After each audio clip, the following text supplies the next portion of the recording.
All right.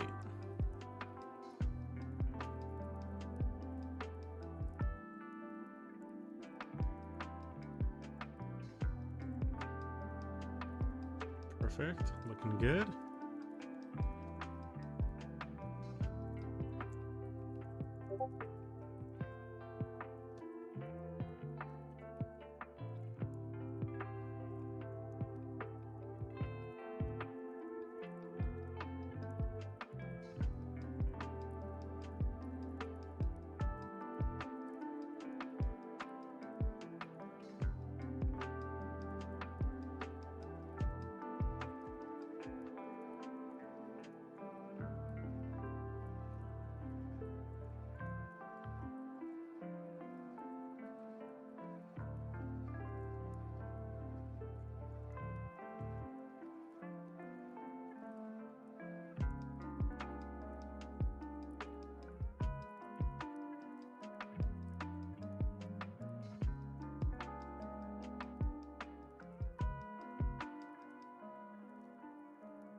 All right.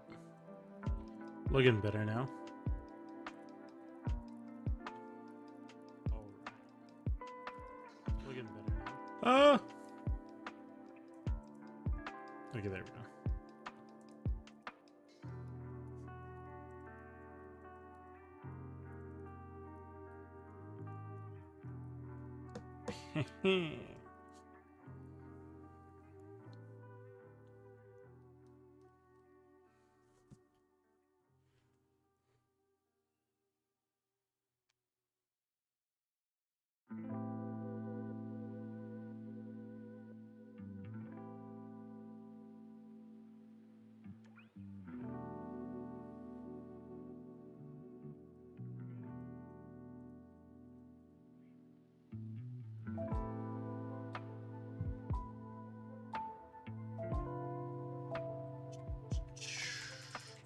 All right, we got some things queued up for today. Some homebrew, even a couple videos to watch. I did see some videos that looked somewhat interesting. Kind of want to watch them. More importantly, with you guys. Stream is working fine for you. That is amazing news, thankfully. Welcome, welcome, Paul.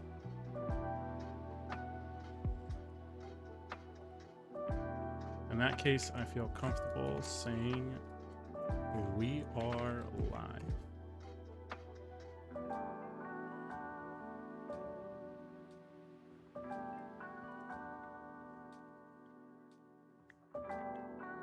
Good on Twitch. YouTube's working. All right, we finally got it. Death Watch, welcome to the channel. I do like the name. I'm a huge Star Wars fan as well. Unless you're referring to something else entirely. In that case, I botched it. Now you're gonna go somewhere else. Got an idea? Let's hear it. There are, speaking of ideas, let's put up the Discord here because there are some submissions for people to check out. So we can definitely see that. Keith, welcome. Nice to see you here. We are officially back.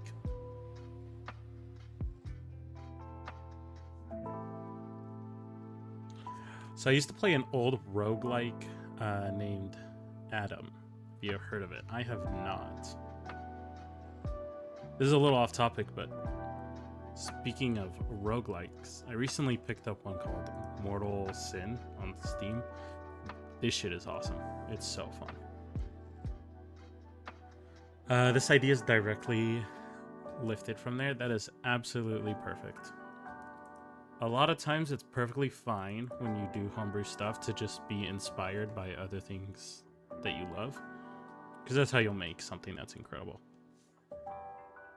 But I mean, also give everyone a break. the fantasy genre has been out for like, it's getting close to 60, 40, 20, 80 years. So people have thought of a lot of ideas, even longer than that.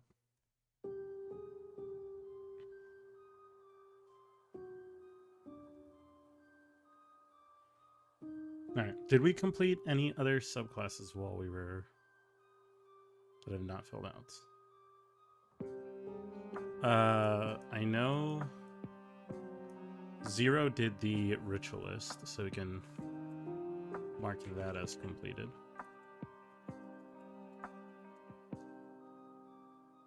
I wanted to do Ronin, but let's see. So playing Ancient Domains of Mystery, really old roguelike from 94. There was a very, very specific subclass limited to one race and one class that I adore the idea of. Ooh. Sounding good.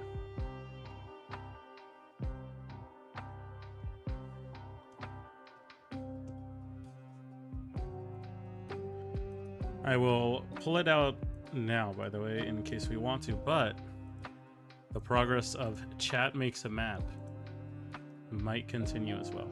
However, we have talked about the idea of actually going to the world building portion too, instead of just having us make the map, to actually write down the quests and everything. Let me know more about this Adam class.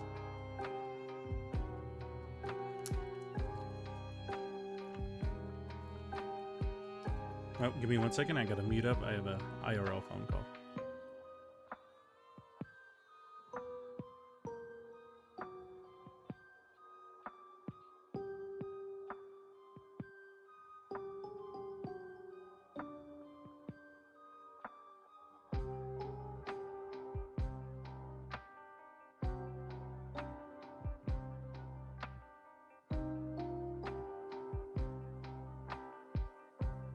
All right, I'll be back in like 2 or 3 minutes, so enjoy the map. Be back.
All right, we're back. Sorry about that. Okay. All right, let's check out the subclass. Or this idea, rather.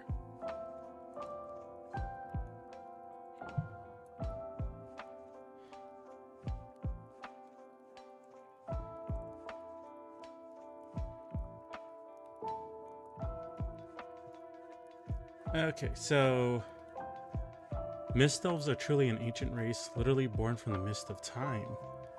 They are almost immortal, and some of their ancient members are believed to have been present at the dawn of creation. From the wiki, if you play as a Mist Elf Necromancer doing very specific deeds, you can become a Grey Necromancer. The thing about Adam is that it's an old school alignment system like a lot of old roguelikes.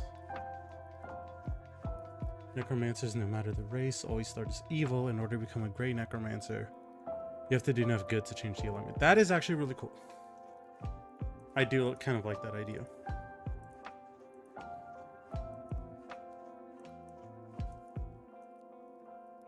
Usually when it comes to D&D, a lot of times it's like pretty hard for people to enjoy subclasses that just have you like automatically start as evil, start as good. I don't think it's a problem as long as the alignment is not a permanent alignment.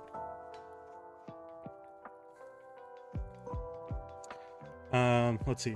This removes your necromantic powers, but as a Mist Elf, you get access to new powers instead. Rather than forming undead, you create golems from clay at very ether of creation. Oh, the very ether of creation, my bad. Same mist of times that Mist Elves were originally made of, placed in golem-making bodies, a truly morally neutral good form of necromancy. It's such a cool concept to me. Oh, it's called white necromancy. I mean, I thought gray could actually be pretty cool.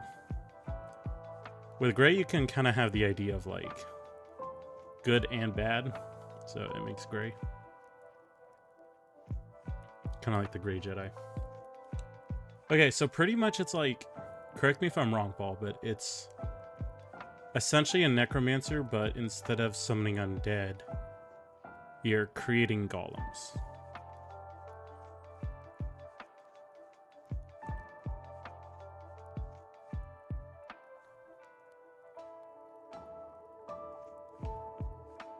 If that's the case, that does sound really, really good for druids, right?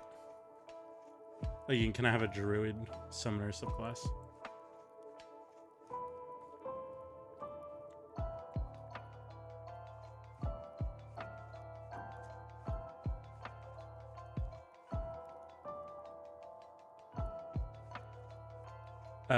Could you repeat that? As soon as you said, oh, I said, correct me if I'm wrong, but it seems like it's essentially a necromancer, but it's focused on summoning golems instead of undead. To which case, I was saying it could be a really good subclass for druid.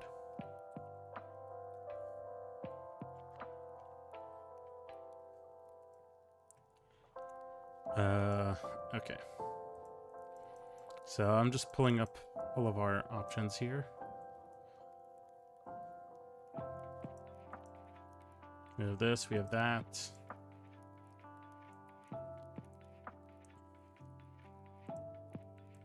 We have that.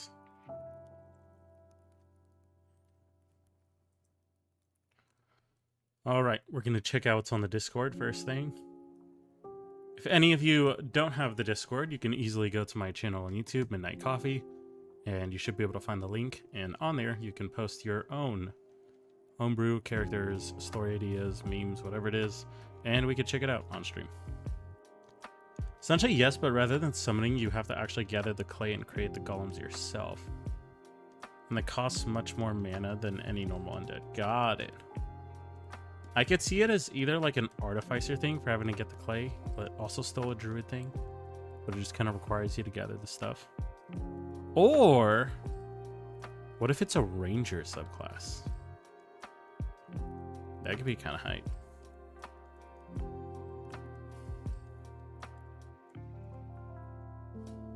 Because anytime I hear having to gather any kind of natural resource, I usually like to think of rangers first.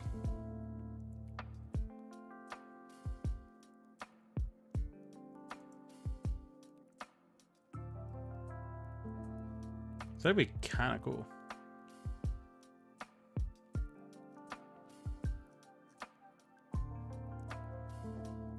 All right, let's check out this. Oh, this is just to set it up. Got it. Okay, but we have characters. All right, we have our first character here. Dalion Smithson. Ooh. I like doing the artwork. Oh, wow. You put a lot of work into the Zero. It's actually really cool. Well, it's still a Necromancer Wizard. It's just you use clay instead of bodies, and it costs twice as much. Got it. Got you.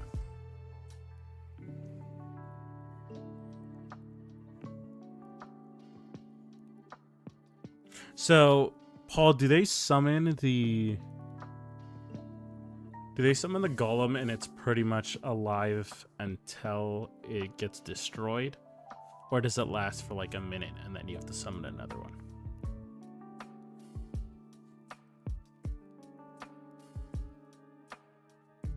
Let's check out this NPC.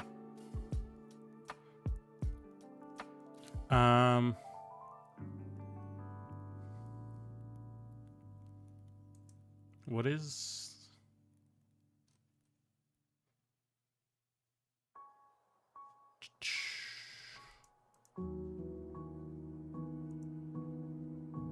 Okay, I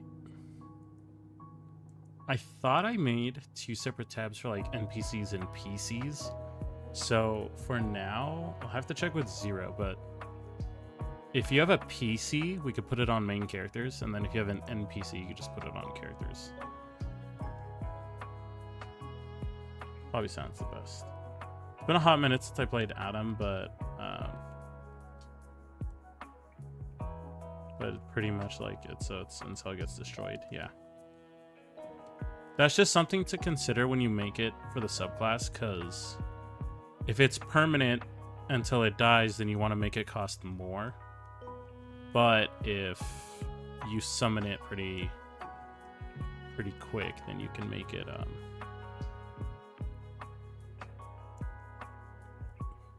it pretty easy to cast, if I recall correctly. Yeah, I was trying to understand what the acronym was. It's been a minute. I think if I was to put it into D&D, after the summoner dies, the clay would just turn into a non-magical statue rather than going berserk like regular undead. Well, okay, so anytime there has been the idea of like a summoner in its creation, it could offer a really, really cool character concept for them to essentially no longer have a master. Like, I've done it before as a Warforged character. It's kind of like, in a sense, Pinocchio and Geppetto. So it's like the person that made me went missing, and so as a Warforged, I was trying to search for them. Because I'm trying to find out what my purpose is, and they're the ones who tell me what it is. So I kind of like the idea that if the summoner dies, you just have this clay that's going around. Yeah, whether it's like inactive and sleeping, or it's just doing some weird, quirky stuff, or it can even do tragic stuff. There's a lot of potentials. All right, check this out. So, a human weaponsmith who is known to be quite an awful weaponsmith. He's also counted as the odd one out in almost any place he goes. Carries a giant pickaxe with him. It glows with red flame and black mist like flow out of it. Oh, it glows with a red flame and black mist that flow out of it. He also has a musket upon his side using a spring-loaded mechanism instead of gunpowder and a pebble. He usually wears a helmet covering his full face in fear of people will see him. He wears a furry furry, warm-looking gray scarf, and white gloves with navy blue sweater. He's also known to wear studded leather apron with black shoulder pads and gray long pants along with black hiking boots. He is quite a nice person to talk to. He can even offer his crafts. Though terribly made, he charges nothing for it. He's also known to travel a lot, going from town to town trying to sell his wares. He usually uses phrases like, just like my weapons, when referring to something being of terrible quality. Imagine that when talking about goals, dreams, and others of the sort. Sherplaz, his word or onomatopoeia describing an awesome attack or a finishing move. And this is the character right here.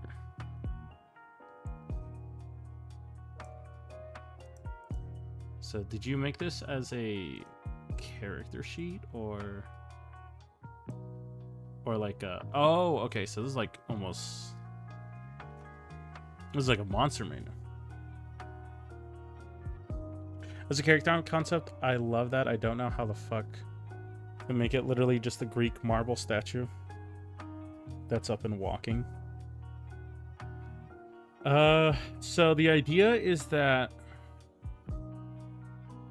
if it's just walking around, it's because its summoner is dead and can no longer put them like back in the statue form or something.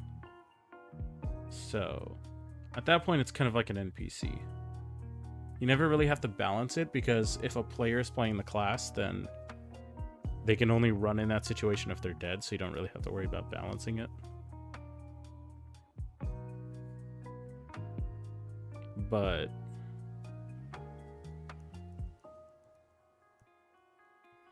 I think what you can do, honestly, is it's such an anomaly, right? Whenever a summoner dies, it's not an exact science about what happens to their creations. Sometimes they can just fade into mist, sometimes they go berserk, sometimes they wander around aimlessly, sometimes they could try to resurrect them. No, he's entirely made of stone, either an earth genasi or a warforge. Maybe some cursed... Maybe someone cursed by Medusa, but still alive through some sort of magic. So do you want him to be not moving, pretty much? Like they're like petrified?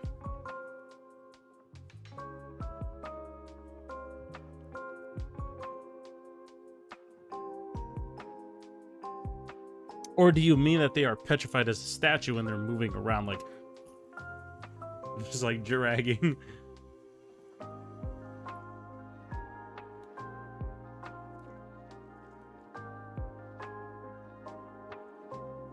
Someone petrified but still able to move in essence.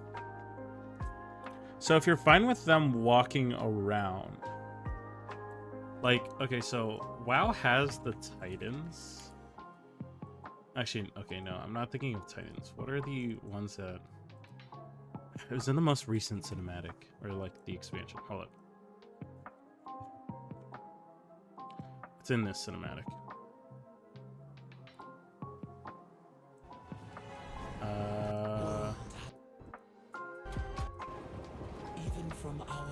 Yes, these guys. I don't know what they're called in the lore. Yes, yes, okay, like the Titan Keepers, that's what they are.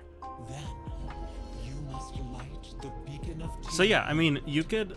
It's perfectly fine to reduce their speed as a race too. Like, dwarves have lower speed. So you can absolutely have their speed be like 10 feet slower than everyone, because they're a statue. Here, let me mute the music so you guys can hear this. Actually, is this picking up on it? I don't think it is. Oh, it is. Cool.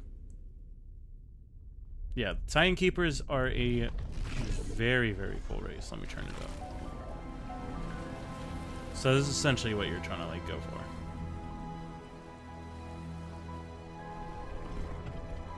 So is this only if the summoner dies, or just in general they have this? But normal size and... Okay, so it's like essentially the Greek statues, right? Like this. That's actually really cool. Oh, I don't know if that's against TOS, my bad.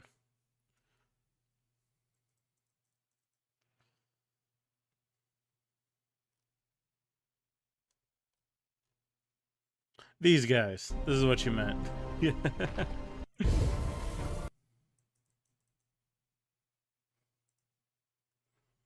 Alright, so...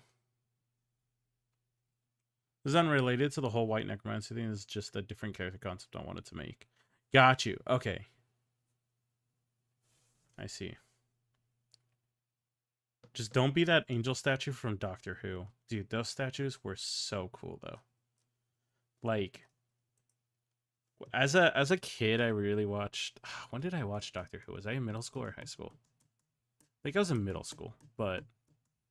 I love any show that can play into any kind of like premise per episode. And when I saw the Weeping Angels, oh my god. I was genuinely scared.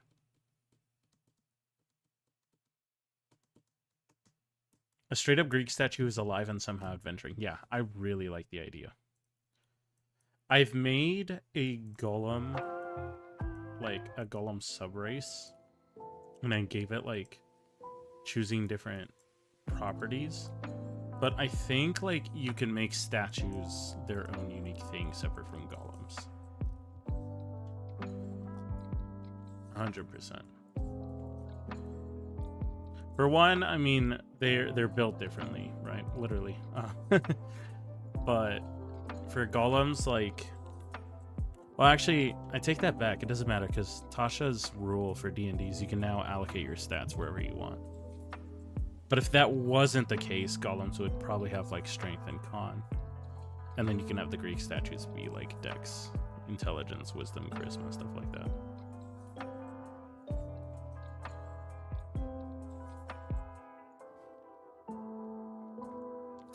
All right. So I'm a little confused. Zero's not here, so you can't tell me or elaborate on it, but I'm confused, like, if this is supposed to be just like an NPC to use to fight. Because this is the challenge rating of 1, but there's like, I see stuff that says 7th level and stuff like that. So yeah, hopefully he'll come to the stream and elaborate. But I do like I love the lore behind the character. This is really cool. So definitely an S+ on that one. Along with that, I wanted to have runic tattoos, just like demon hunters from WoW, but they glow bright blue, right? And they're like what gives the statue life. You could make it gem dust. That's a big thing in D&D that they love to use. Is as a reagent, just diamond dust that you have to like grind up and use it to make tattoos. That way you can also put like a monetary value on how much some... Well, what you could do is different colors with different materials. And so the very expensive statues have a different color. And you could find those in sort of like the upper class lifestyle in your world.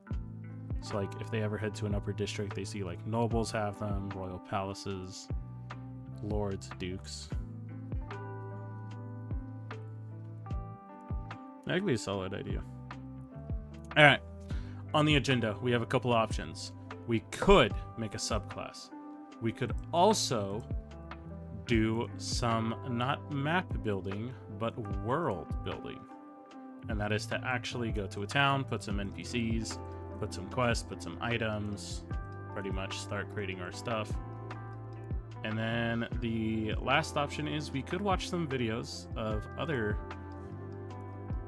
content creators and what they did on their videos and kind of react to that and see what they have to say.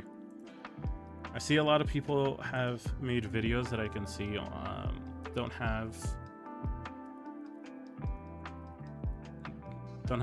like a super high amount of views, so I'd like to kind of check them out and show them my support too.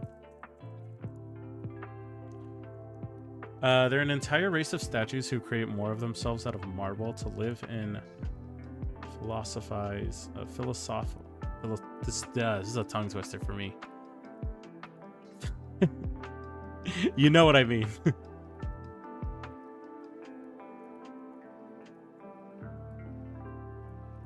Philosophize I got it close enough, and experience life. To ponder. To ponder the construct of the universe. How about that? A race of Socrates who just hang out questioning because they don't gotta go.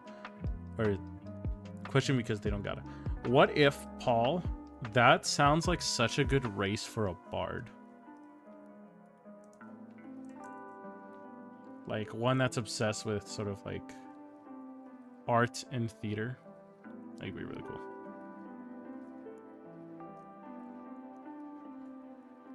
All right. We do have our options. Map building is also on board, but the only thing is we're taking a bit of a break from that. Valor Bard Gladiator. Yeah, that could be really cool. Now, the other thing is we could also talk about D&D while I show you guys Mortal Sin. Low-key, this game is kind of hooked. You know what? We're actually gonna launch it for a little bit. I'm gonna show you guys this game. All right, guys. We're gonna game here in a second. Does it have... Twitch does not have this game listed as a genre, so that's how you know there's not much attention on it. Alright, you know what happens when we game. The wizard goes away. Now comes the night.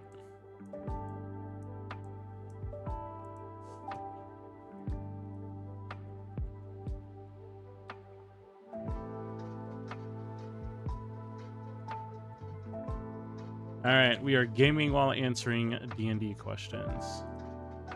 Update our titles. Honestly, just want to bounce ideas back and forth and someone on my wavelength, you know. I have so much cool shit I made for campaigns that have never worked out. And that's the idea of, like, a lot of the point for this channel, too. Because for the longest time, I myself, as a DM... there we go. Let me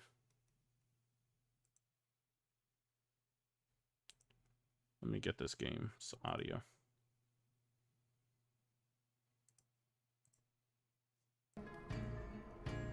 Alright, we should be good. I'll decrease the night. For the longest time, when I started out DMing, I didn't have anyone I could talk to about my ideas that wasn't a player in my campaign. And so it was very, very awkward. Not awkward, but I was kind of in this situation where I had to kind of just like trust my ideas were good. And so that part was definitely kind of a tough thing. It's kind of a little lonely. So with that, I wanted to create this because I've said it before in a video. You don't actually want to talk to your players about your ideas. As a DM, you kind of need to keep this, not shroud per se, but you need to keep this shield around you that you're confident in what you're doing. They don't see the magic behind the curtains, so they don't lose immersion or feel like they're now able to like manipulate the game in some way. So the best way you do that is you talk to other DMs. And other DMs also don't have any kind of obligation in your campaign. They're not trying to get anything out of it. They're just going to give you their DM opinion. I've been working adding flavor text to a homebrew. Let's see it. Oh, no, I was going to make an NPC for the character thing, but I guess it's a bit late to start now. It is not too late. Sorry, the chat went up a bit. Hopefully I will get it done. No, go ahead and show it, and because we're going to play Mortal Stream for just a little bit. It's not like a crazy amount of time. So it's not all we have planned for the night. Let's see. One of my favorite homebrew items that I've received as a player is the Runic Dagger of Healing. It does the same damage as a normal dagger, but heals. That is so funny. I love anything that's like stab your teammate and it heals them. It's so funny.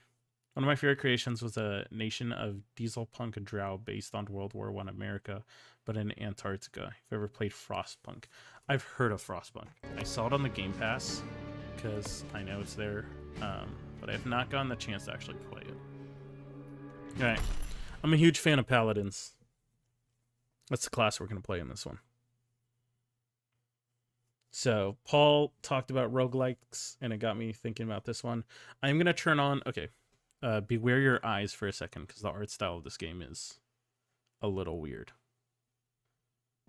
So let me turn on the streamer mode. Thankfully they put that. This game is, from what I believe, made by one guy.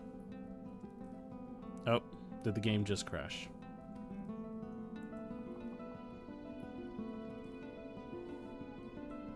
Well, it was a good stream, guys. We're gonna wrap it up. No, we're good. We're good. Okay. So to not hurt your eyes, let's go to streamer mode, which is going to make everything black and white. But this is, you are not late, by the way, nothing. We just decided to kind of chill and talk about D&D for a bit, and so I'm just kind of playing this game as in the background for you guys, so you're not just staring at a static screen. And then we're going to go over some stuff later, so don't worry about that. However, this game reminds me of very old D&D art, which is, I'm a huge fan of it. So, Rip, by the way, forgot about the delay. Is the delay still there? I thought I fixed it. There is, like, IRL delay. So, keep that in mind. If, sometimes I don't see the message. I also, what I need to do is... Okay, I fixed it. Not the delay, but I fixed the chat, because I had a different chat open that does nothing. See, there's a bunch of kind of crystals mana in the world, but there's a new kind of mana, Crimson mana, that's linked to an Eldritch God and heavily corruptible. The Drow were elves that used, I assume they used the crystals. I think the delay is just plain game.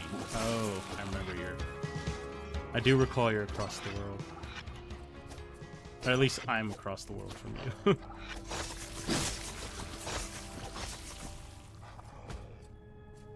Alright, guys. We're here to paladin it up.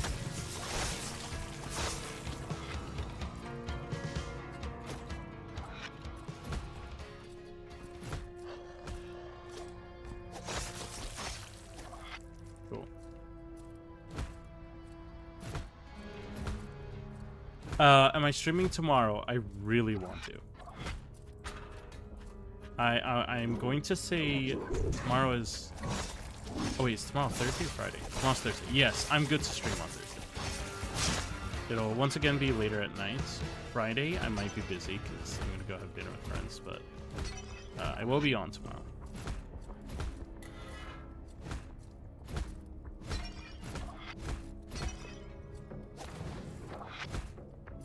How is the game audio, by the way? Is it too loud, quiet, perfect? Actually, I might just post this in the Discord so I can add more context. Yeah, feel free. The Discord is really nice for the fact of you guys can essentially take the time to kind of like proofread your idea before we check it out. Let's do this one.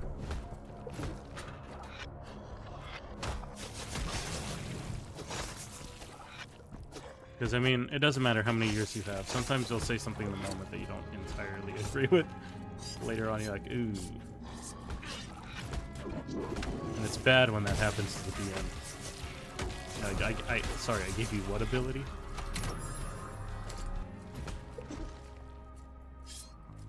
Late is better than late, yeah. Or better than never. Time zone-wise, it's fine. I decided to wait until you come back, Lucky, but we were checking out your character that you made. I thought the lore behind it, S+. It was fantastic. I was waiting to ask you if it was like a player character or an NPC, because I saw you made like almost like a monster sheet for it. Maybe reduce the game audio by 5 or 10%. Sounds good.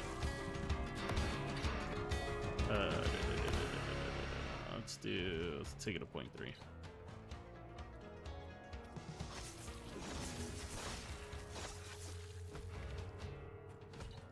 I mean, I don't really care for the music too much right now, so we can turn that off. Yeah, that should be good. I have a whole ass lore doc for this nation, but it's sad to think about because it didn't work out in the...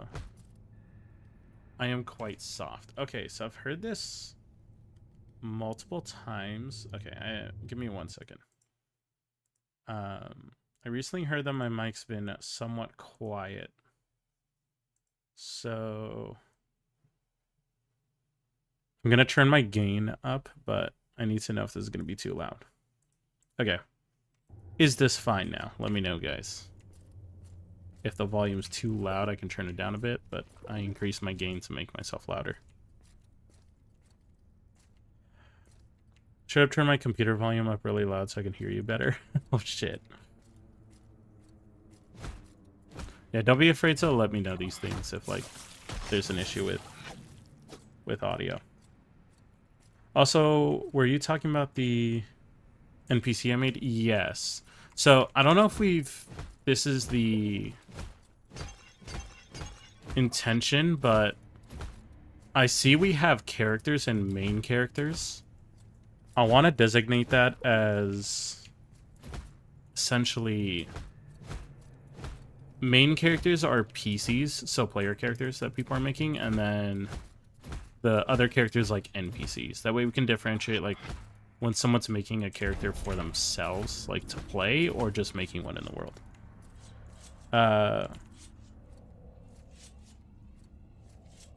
They kicked me because they found me annoying? What?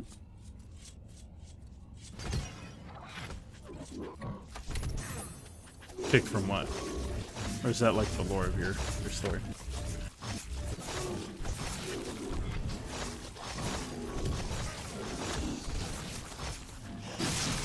Screw you, zombies. Oh, we whirlwinding now. Huh!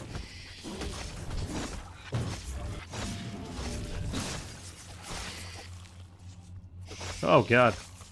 You're hideous. What is my ex-wife doing here?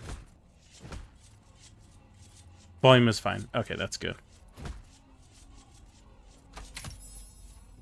Alright, long sword.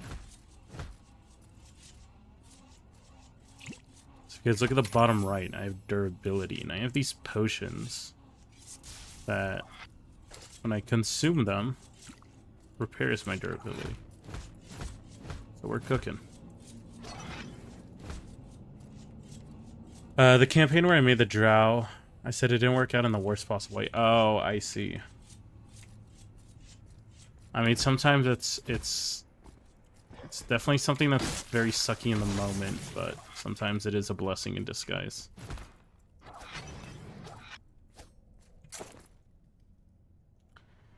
Okay, this is actually better, so we're just gonna get rid of that. Boom, boom, boom. Give me that.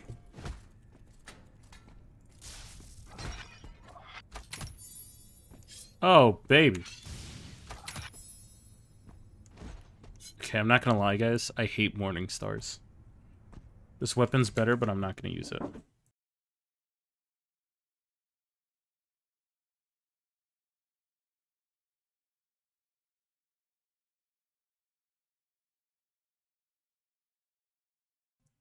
Alright, sorry, got interrupted. I hate morning stars. They're cool. I would just never use them. Like, maybe I'll get some hate for that. I do like flails, though. I do think flails are kind of cool. Oh, no! Okay. Almost got trapped there. So the character I made as an NPC was able to be interacted by the players. Okay, got you. Yeah, that's good. Super, super good. I love it. Ooh, portal time. I guess let's see if I'm good at this parkour. Oh, no! Turns out we're bad. I hope you guys saw nothing. Oh. Let's move my guy over here so you guys can see at least the health bar a little bit. My computer's lagging, 13. Though so reasonable. You know, I remember when I was growing up, I was big into, like, consoles before I was into PC. I got a PC at the beginning, and I played, like, Counter-Strike, but then everyone started playing consoles. And then my introduction into PC gaming was League of Legends. And I had the worst possible computer to play it. And this is back when League of Legends, so what they would do is when you launch the game, they would show a progress bar for each player. And it was kind of funny because everyone in the game would know that I'm the one with the toaster.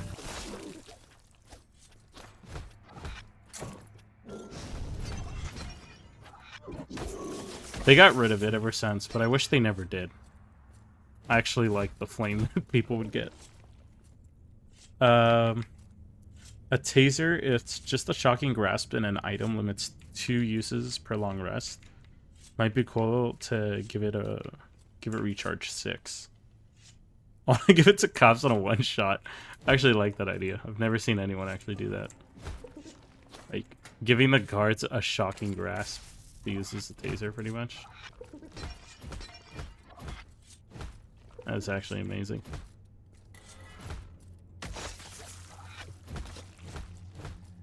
My introduction to PC gaming was Civ 5. I love Civ. I suck ass at it, but I love it.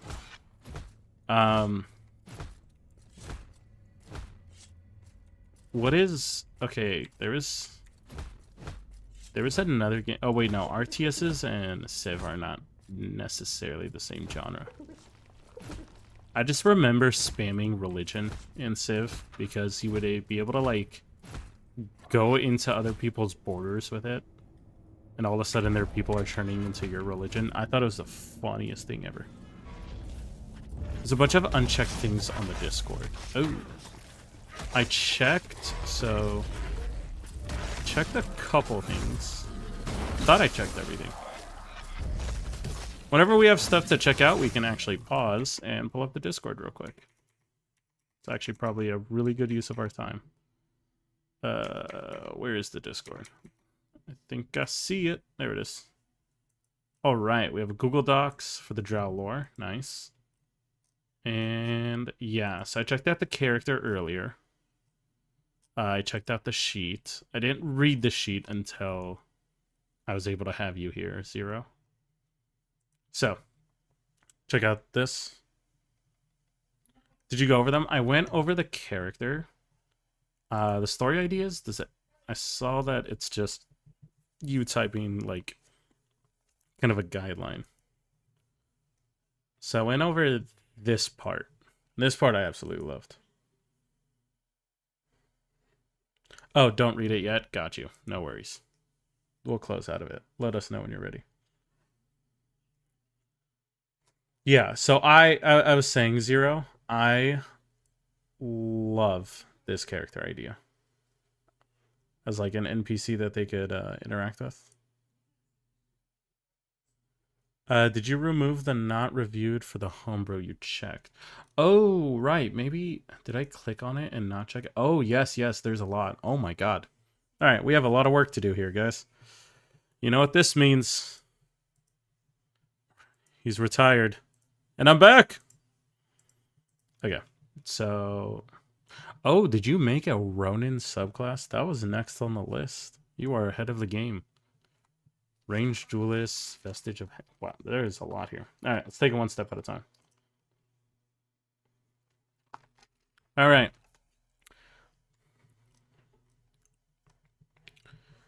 Just the Yonti abomination who hits like a truck. I don't really know. Oh, hold up.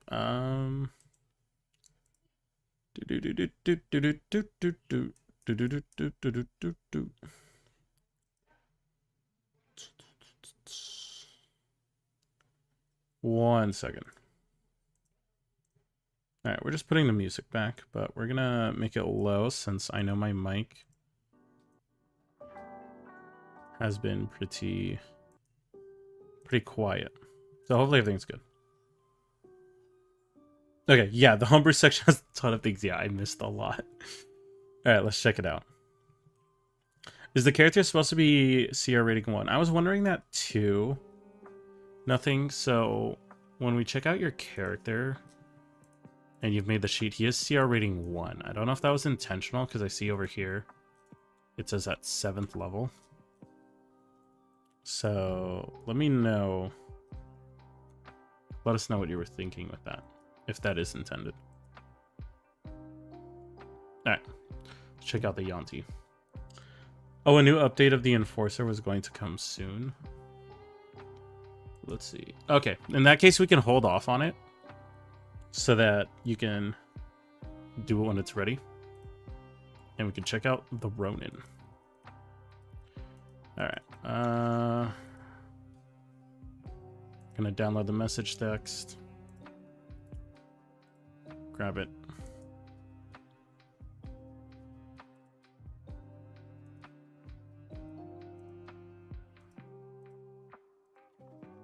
Copy it. Go to OneNote and paste it.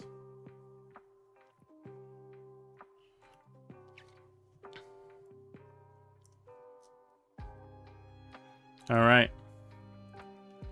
Oh, whoops, he was not supposed to have a CR, as I have no clue what to put for that. So, CR rating is pretty simple, somewhat.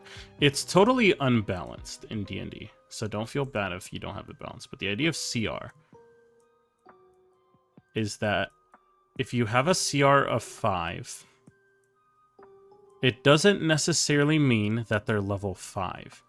It means that it's intended for a party of level 5, fully rested and geared up, that would be like a balanced fight, per se.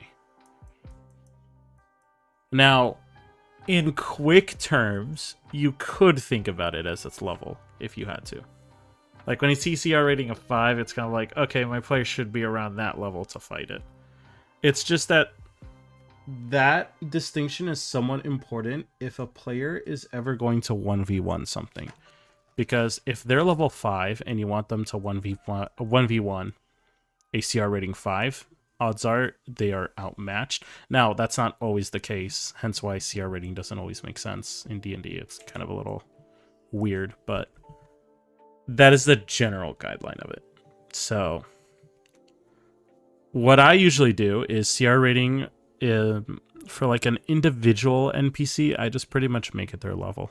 That's just the easiest way to think about it and categorize it. The only time I really focus on like what my CR rating should be is if it's a monster that's going to fight them all. 5 would be good. Yeah, if you tend on them to be level 5.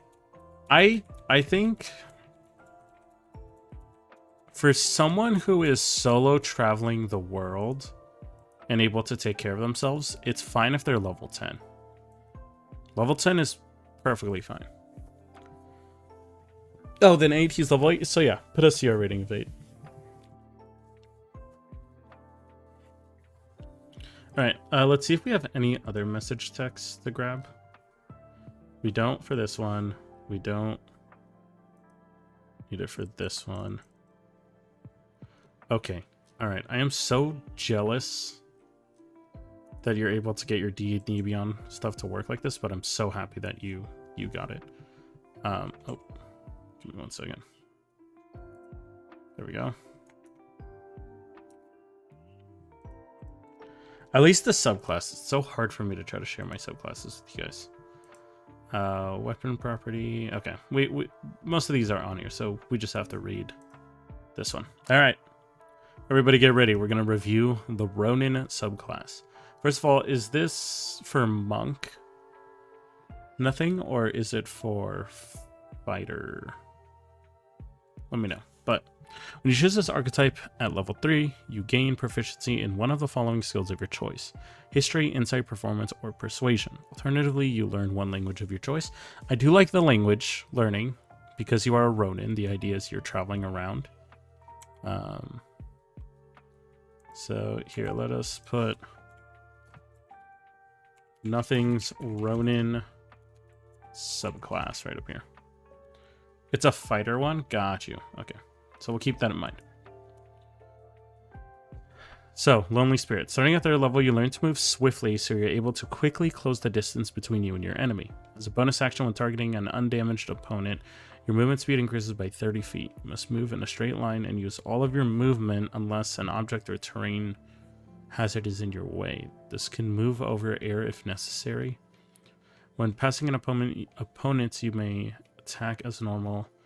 While moving this way, you also don't trigger attack. So is it like that if you're just moving someone who hasn't been attacked, you just get 30 additional move speed, but like you have to move to them?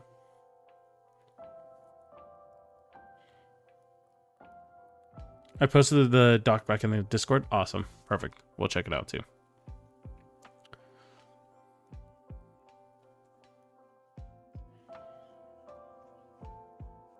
So I don't know if that's what you meant with this one. I can use this feature 2 times. You regain all expended uses of it when you finish a short or long rest.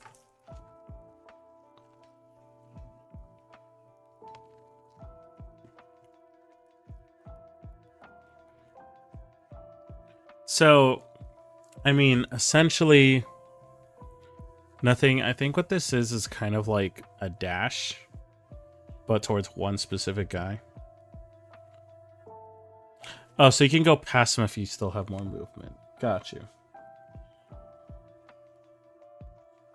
So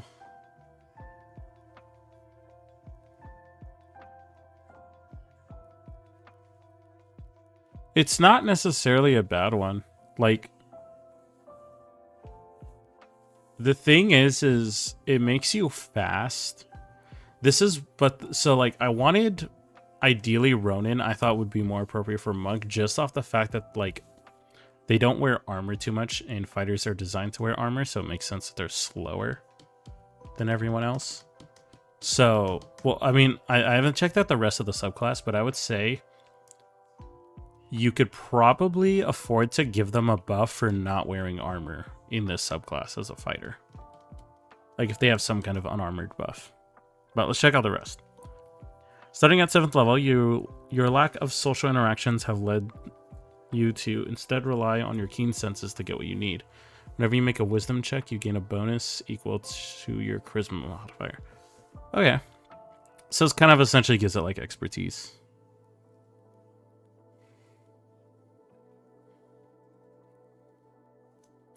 Okay, so I would not make it charisma modifier though.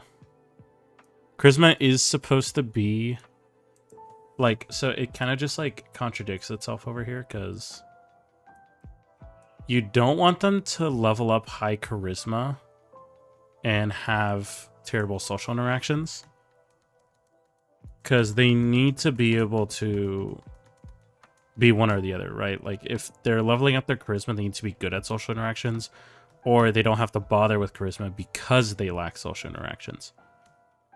So, I mean, you could just double the modifier or just say simply you gain expertise in insight.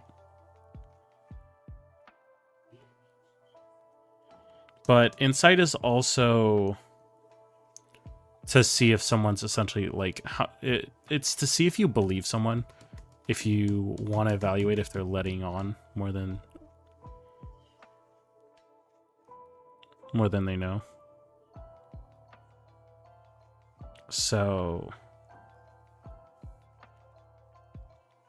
if by cold gaze you intend for them to essentially scare people, then you could make it intimidation.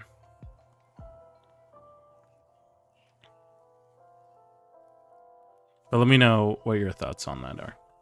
Your focus also causes you to gain proficiency. Oh, okay. Got you. Right here. Oh, wait, but this is saving throws. If you already have proficiency, you can start gaining proficiency in intelligence, wisdom, or saving throws. So, fighter automatically won't have it because your proficiency is pretty much decided on your class. Other than if you take a very specific feat.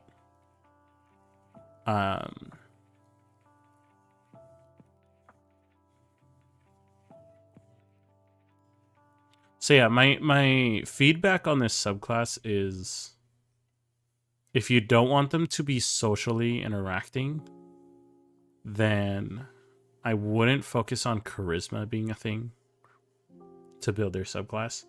But I thought that's kind of what you were going for at first with like learning the language, is like as they travel around the world, they're becoming more of a social person. So if you're down for that idea, you could double down on that side and make them charisma based.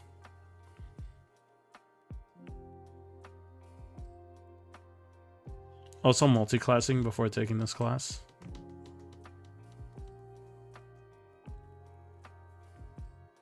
Oh.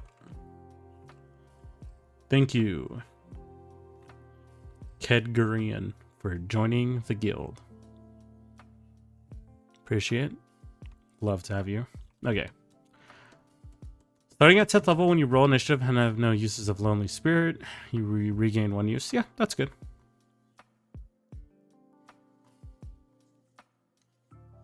Not bad. Targeting strike. Starting 15th level, you can trade swiftness for accurate strikes. When taking the attack action against an undamaged enemy, you may combine all of your extra strikes into one piercing accurate strike. You gain advantage and a +4 on the attack roll. Damage also does your proficiency bonus times your regular damage. You can do so no more than once per hour. So this is... Okay, so I love the idea of, hey, let's get rid of all of our extra attacks. Right? We're going to get rid of this, and we're all going to pour it into one attack. Oh. I've never seen anyone think of this. Nothing, and honestly, that's genius. I love that idea. The only thing is, times your proficiency is insane damage. Because, like, hypothetically, they're level 15. Let's say they do, like, 70 damage in their turn.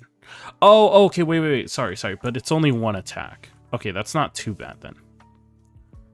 Assuming they're using the strongest, like, sword. Well, let's say they're using a D12. Right. Scrub, how's it going? It is going good. Thank you for asking. I hope you're doing well. Welcome to the channel. If you like D&D, then you're going to have a fun time here. Okay, so if it's 1d12, right, that's a maximum of 12, plus, let's assume their strength is 5, so it's 17. That's a +4 bonus on the attack roll, but it's not the damage. So 17 times 4, 68. Yeah, actually, okay, I take this back. Nothing. This is genius. This is S+ tier right here. This is really good.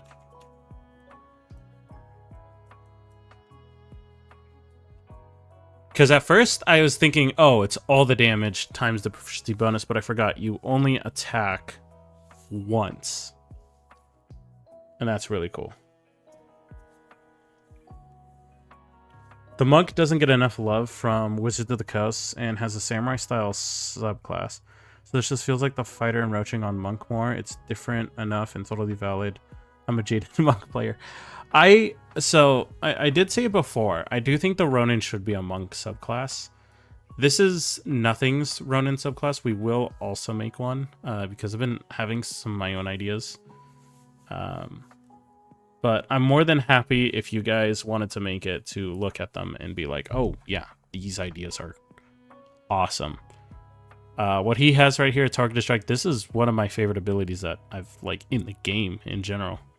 I love this idea a lot. But yeah, I know, because I wanted to avoid fighter, because fighter already has kind of like a samurai subclass. It's literally called samurai, but for them it's like an actual samurai, like historically accurate, where like they have armor and everything. It's right over here. So when I thought of Ronin, I always thought of Ronins as like not having any kind of armor. It's essentially like the anime version of a samurai, right? They have robes, they have the katana. So I thought monk would be pretty cool. Oh, whoops. We're not quite ready to go to the game yet.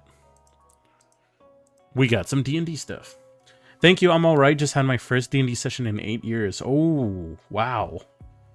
They're deciding to swap systems today. I still think I prefer the system I swapped to, but both have uses. What were you using before? Or it could be Ranger. It's not the worst idea, honestly, Ranger.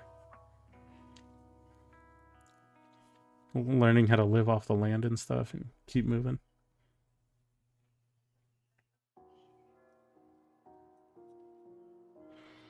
Alright.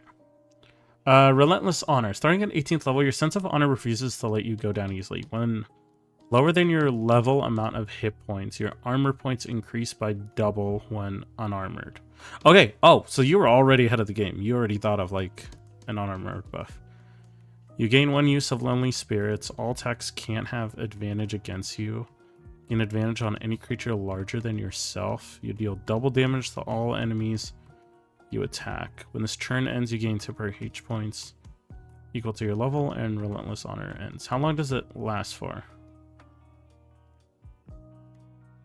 Is it just whenever you're lower than your level in HP? Once you use this feature, you can't use it again until you finish a long rest. So it just procs when you're under your level. It's for 1 round. Got it. I would honestly focus more on having this be used more in a sense, because like at 18th level as a fighter, you're definitely over 200 health. And so your player level is 18. So it's a pretty rare and niche circumstance that they're going to go under 18 health. They essentially have to take like 180 damage, right?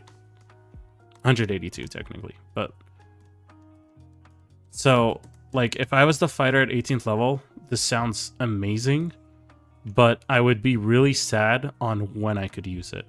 And if I took 182 damage, then things are not looking good in the first place. So what I would probably do is you have it once per long rest, which is good. That's typically what you do, is like just a really powerful fun ability that's once per long rest. So you could at least change it to when you're under half HP. 183? Oh, yeah.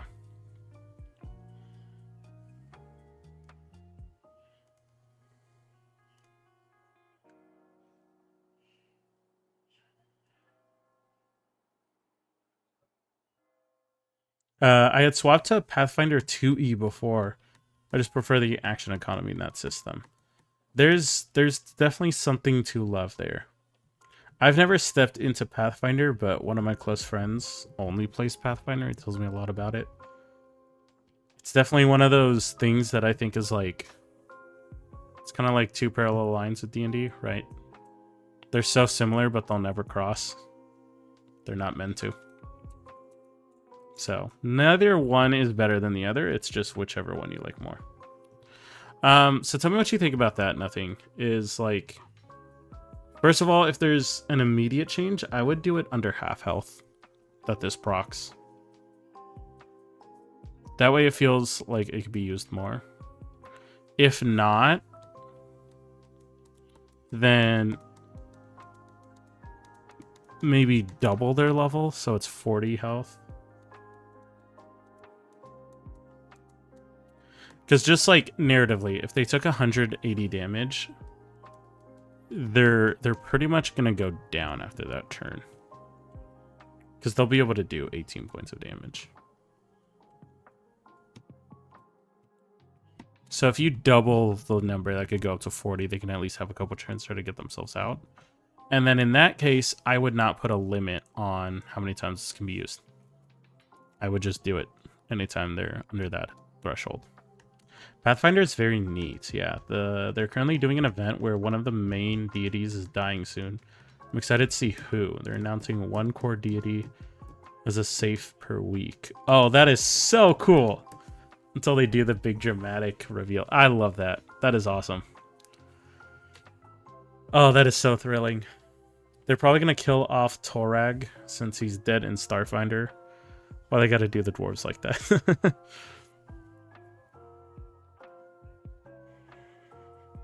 Dwarves really do get the short end of the stick. No. All right. All right. So,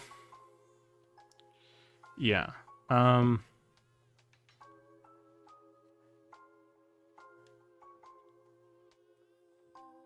Oh, so sorry, nothing. I also saw that your armor point, your AC increases by double, so you're actually really hard to hit. So it could make you last a bit longer. Okay. You do like a quarter.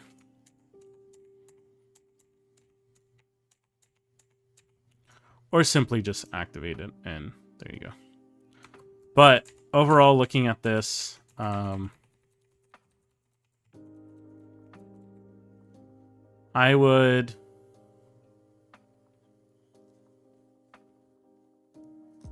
I feel like there's a lot of built-in focus on undamaged targets.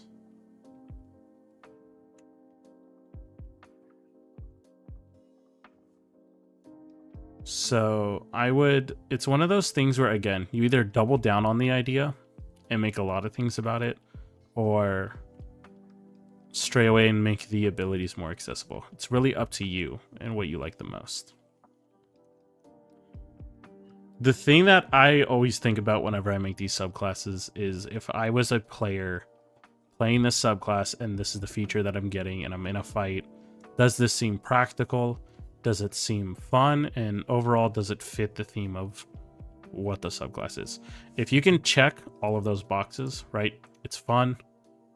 It's accessible. I can use it. I can see opportunities I use it. And it follows the theme of the class, then you're good. You made a great feature. Whether it's balanced numerically is something that will never ever really truly be solved. It's impossible to balance D&D because on one side there's a table that loves crazy numbers and on the other side they hate it. So it's like balancing it for your group is most important, and each group's different. All right, so the safe deities are the gods, goddesses of booze, the afterlife, the undead, hunting, magic, hell, and most recently confirmed safe god is the god of torture and pain. I'm gonna throw you. But overall, I do like what you made here. All right, let's check out the other subclasses. So, okay, so you said Yuan-Ti Enforcer. We can now check this out. Oh, I see it down here. Version A5 coming soon. Okay, so this is the Yuan-Ti. I assume I'm going to be good to check it out. Hey, now I'm sure it was possible to balance some editions of D&D, just not this one or 3.5. Yeah, so I think the main issue with D&D is that when 5e first came out... Oh, there we go. Okay. 5e came out, and they wanted to streamline the game so that it's more approachable to new players. You don't have to take feats to do stuff. It's kind of like you can do everything for the most part, and you specialize in some things that only that can do. And I think when 5e first came out, it was pretty good. It was balanced enough that new players didn't really feel like it was too difficult, but also veteran players felt like, okay, we can work with this. However, Then they started coming out with the books. And each new book probably brought like 10 new spells, if that. I'm being very generous, right? It's obviously way more. But let's say it brought out 10 new spells. Well, the issue is that 10 years down the line, right, when we're way over here and they bring in these 10 spells, each time they put these upscales, or these 10 spells, they need to upscale how cool and epic it is to incentivize people to like it. So by the time you get here, it is no longer in the power scaling that it was over here. And so now the base spell abilities don't even feel that impactful compared to the new ones. I see some spells in the game now that just straight up take what a class does as a feat. And it's just like, hey, this is like a second level spell, go crazy with it. And almost all spellcasters get it. So to that part, it does suck a little. I did send the doc in the coffee table again. You don't gotta do it just yet, but I want to see you look at it. Yeah, we could check it out. Well, check out the things that are very quick to check out first. I did see some things that were posted that were very quick to read. So we'll do that to get them out of the way for people. Just pull up the Discord again. Okay. Oh, also out of curiosity, not going to go into it exact stats, but I'm curious your thoughts on the main build for my first character back from not playing D&D for years. Joined a midway through campaign at level 12. Put 9 in Bard and 3 in Warlock with Lore School and Pack of the Tome, as well as Devil's Sight and Eyes of the Rune Lord. I'm a Warforged built at the end of the last war by the losing side with the prime directives of... We know we're about to lose the war, the writing is on the wall. We made you to document what we may lose in the war. Your directives to keep history safe. That is so cool. A Warforged that knows that's essentially a record keeper, like a lore master. I like that a lot. I love that.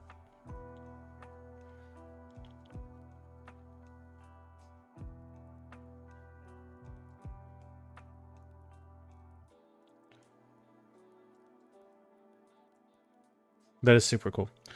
Keith, I think the magic item system needed to have a focus on the local economics and reasonably pricing points. I will be honest, in all of my years of D&D, I have still not really found a way to balance money in the game. Like, magical items will keep having weird prices. You get some things that are like, okay, I understand it's like 300 gold, but then this thing is like 25,000 gold. Oh my god. Sorry about the ghost ping. Here it is. Oh, it's right here. No worries. We can check it out. All right. The Yonti Enforcer. So this is a... I assume it's a character. Is it like a... I didn't see what this was posted in.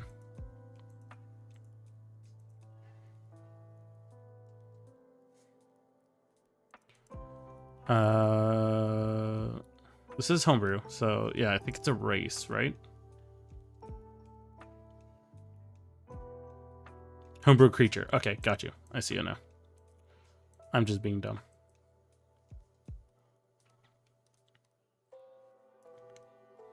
E's combat math is just bad too. Giving players magic weapons throws off the CR system really badly. The issue too, Angry Meatball, is that there are so many enemies that are immune to non-magical weapons that as a DM, you're so incentivized to give a fighter a magical weapon early on so they don't feel useless. And that's also because there's so many subclasses that have made it the default that at level 6, your attacks are considered magical. So they can overcome it. And if you don't give it to your fighter, it kind of feels like he's the one person left out of the party. So then you're just like, all right, like, I don't want you to hate the game and be miserable. I'll give it to you, but now you're giving them a magic item way earlier than you may have intended. Thoughts on the sane magical item price guides? It's a PDF floating around if you haven't seen it. I have not seen it. We'll check it out. Put a pin on it. And by pin, I mean, let's type it in here so we know. Sane magical Item prices. Alright, we're gonna check this out. Let's check out Yanti right now. And then I'll read up the messages and check out this. Okay, so most importantly, first thing, look at the challenge rating. 9. Armor class at 14. Very nice. 142 hit points. 35 on the speed. 40 on the swim. Highest stat looks to be strength at 25. You got con next, so they got a little bit of health. They are immune to poison, makes sense. They are immune to being poisoned, that should also make sense. Dark vision, oh, it's playing an ad. I would not accept an ad unless I'm getting paid. But I also don't have YouTube Red. Or YouTube Premium.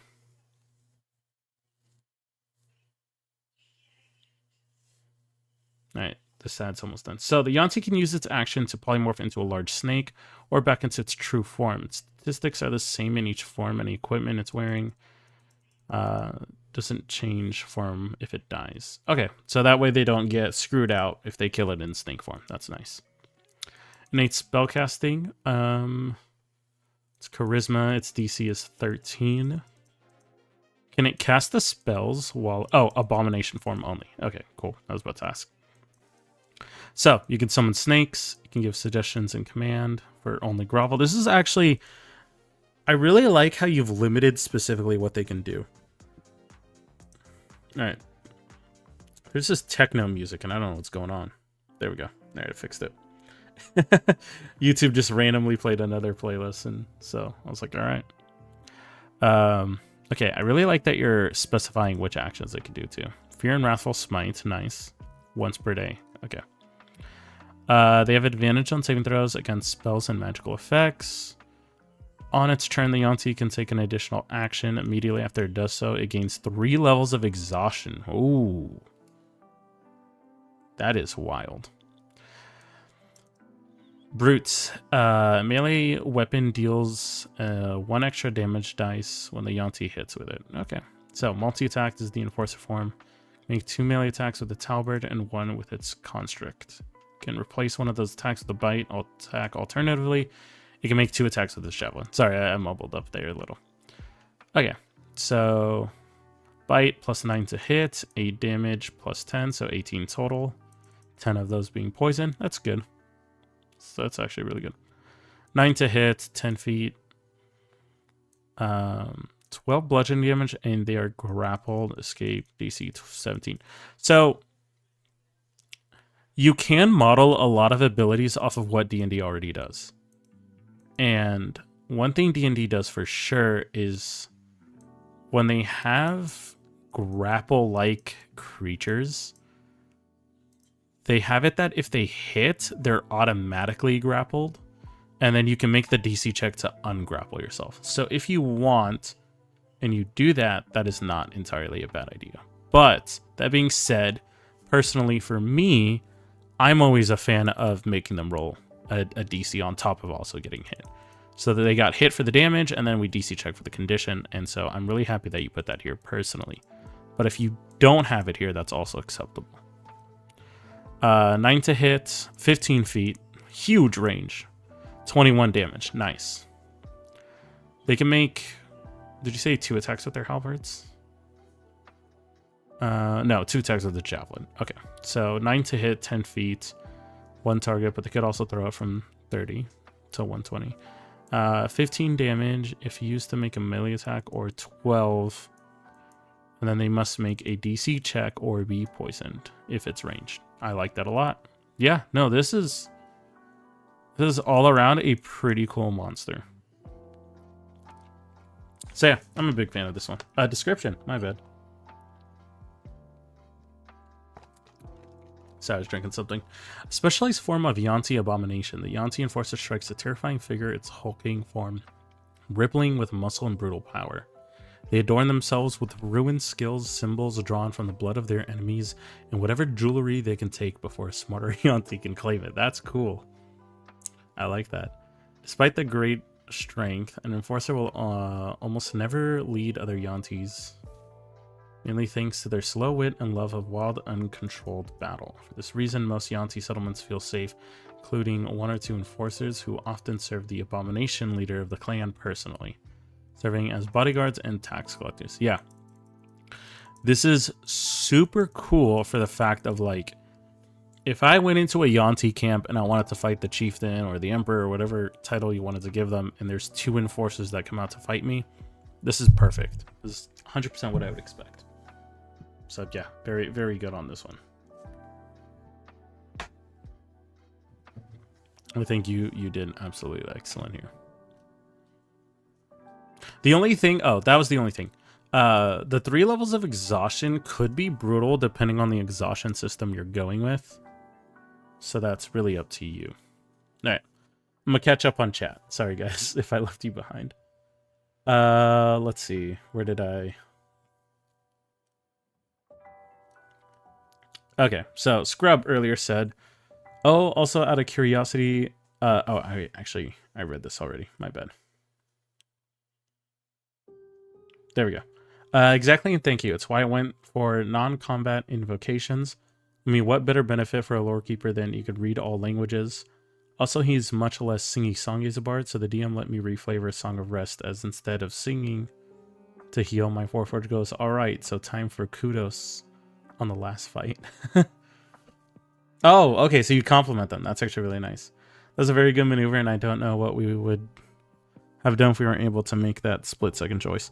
That's a thing that I feel like I wish people would understand that not all like bards need to be musical.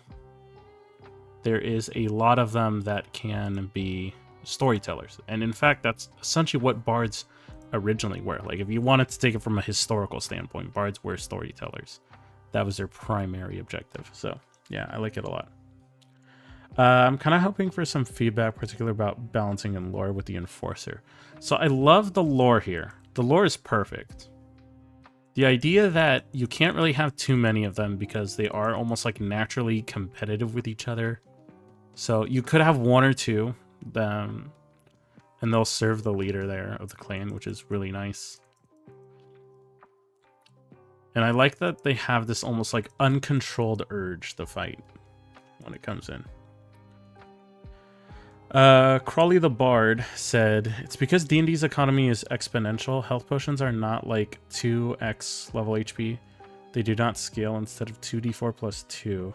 So health potions become less and less useful as you level, affecting price.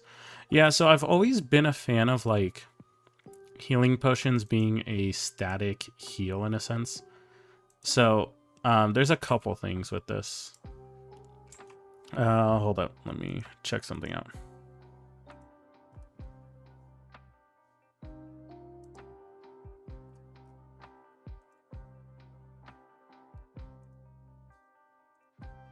Okay. Perfect. Sorry. So I have always been a fan of like, okay, I'm going to buy a healing potion, right? I'm going to drink the potion. Now, I've seen people do a couple things here with the idea of potions. What I have always done recently is, first of all, it's a bonus action to drink it. And it gives you a static healing based on the level of potion you bought, right? So they're like, hey, this is a lesser healing potion, heals for 10 health, or let's say 5 health. I drew it, let's say 10 health. But if you buy like a greater potion, then it heals for like 20 health and such. And if I ever feel like I don't want my players to have potions, I limit how many potions are in the store, right? Instead of them walking being like, yeah, we have like 30 potions, how many do you want? It's like, hey, we only have like 3 potions and stuff. Now, that kind of sucks because you are now limiting how many potions are in your world, so you have to reflect that with your lore and your roleplay, and it can put a little bit of a headache.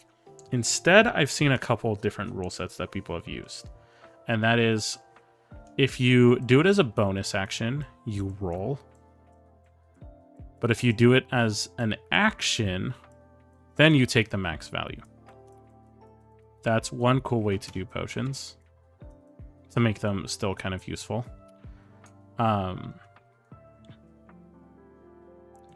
Sorry, I lost my train of thought there. But I've also recently seen another thing that I'm a huge fan of. And that is a potion belt.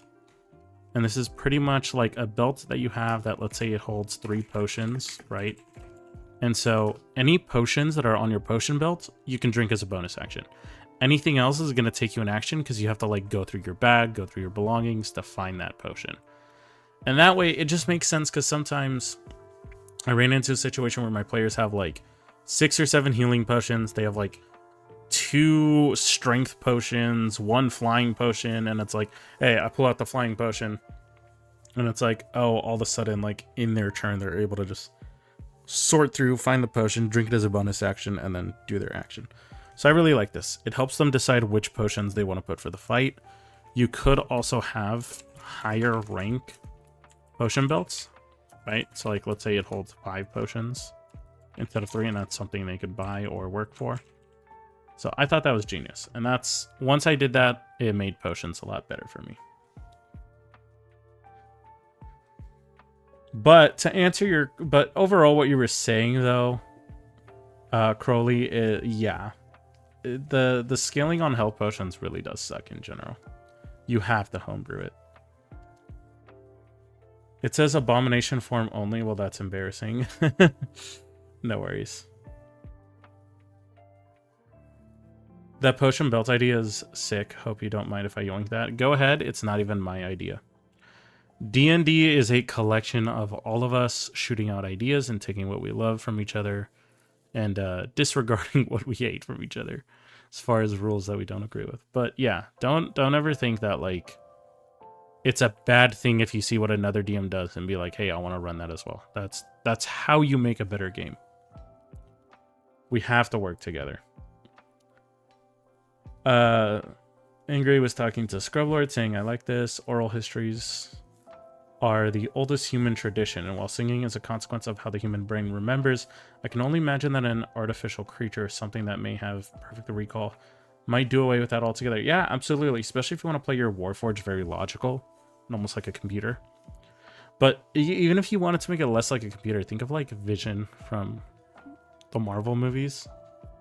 Just that very almost omniscient being that kind of like is very, very factual and logical, but there is also a sense of like philosophy coming from it. 2 attacks with their halberd, 1 attack with a construct. Oh, back for the Yanti. Okay, thank you. I shall choose a specific build because it fit the plot of the campaign I'm doing. Long story short, it takes place in a city-sized library, so yeah, of course the book. Studying Bard. That is crazy. A city-sized library sounds epic. So I like choosing your characters to fit the plot is always the best choice you can do. A lot of times, like the high of doing insane damage is a temporary one.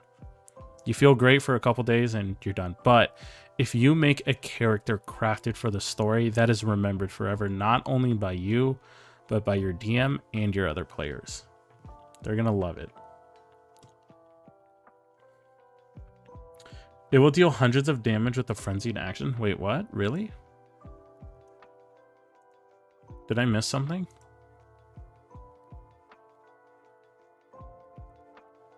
One extra die of damage when the Yanti hits with it. Yeah, a melee weapon, so...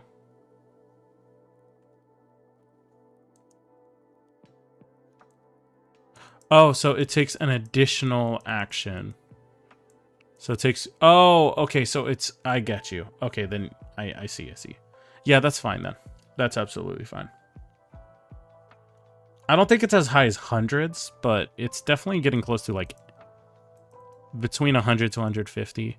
In that case, is it too powerful at level 9?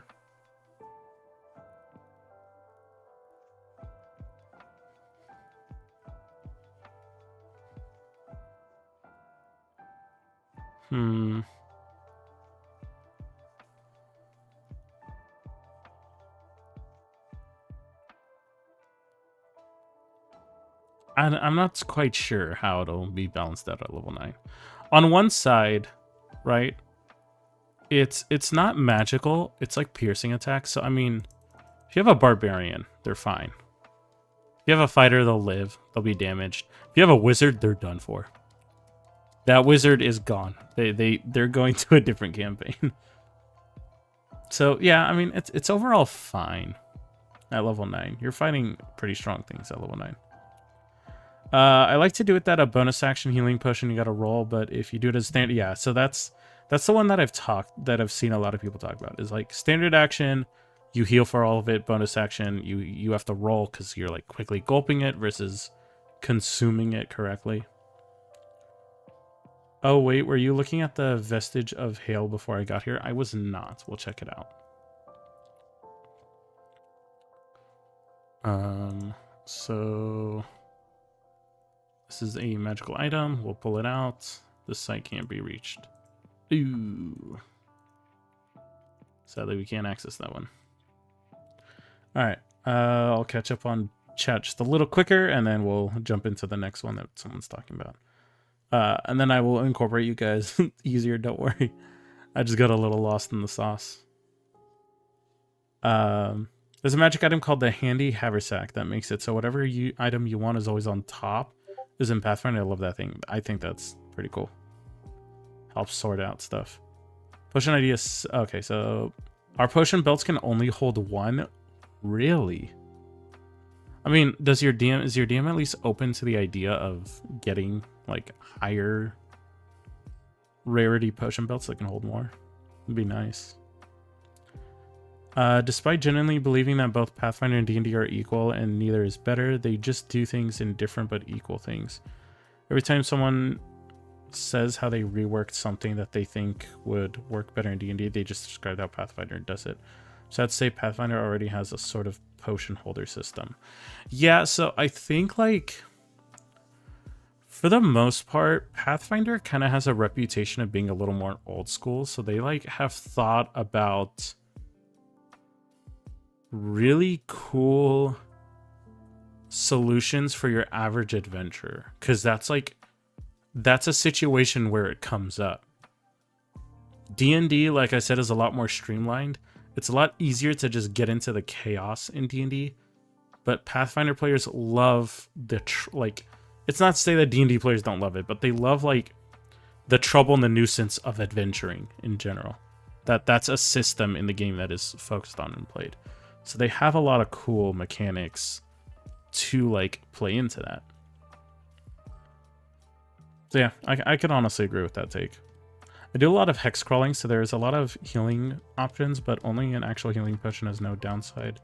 You can find things out in the brush that will heal you in a pinch, but they also have a risk of causing blindness or stunning you for a round, or you get palsy and you drop your weapon. That can be really cool angry metal for like a ranger or a druid to be able to find the good stuff. Paul, I really want to do a lawful good Oath of Conquest Paladin for Chris Strahd if I ever get into game running it. I was really sad because my DM, I had a DM that started Chris of Strahd and it never continued after one session. And at the time, I haven't been able to be a player for like 2 or 3 years. Actually, no, more like 2 years. And so I was really excited, and then I got really sad when it just didn't pick up. I saw some crafting rules from OSE or some other games. So pays to have alchemist supplies handy. Hell yeah. The idea of evil thinks it could scare good. Evil should be scared of good instead. This guy's gonna try to conquer Borovia and scare the shit out of any evildoers. Hey, I like it. The whole thing about fear of God. Think Conrad Kurz, but not quite as insane. I've never heard of that person.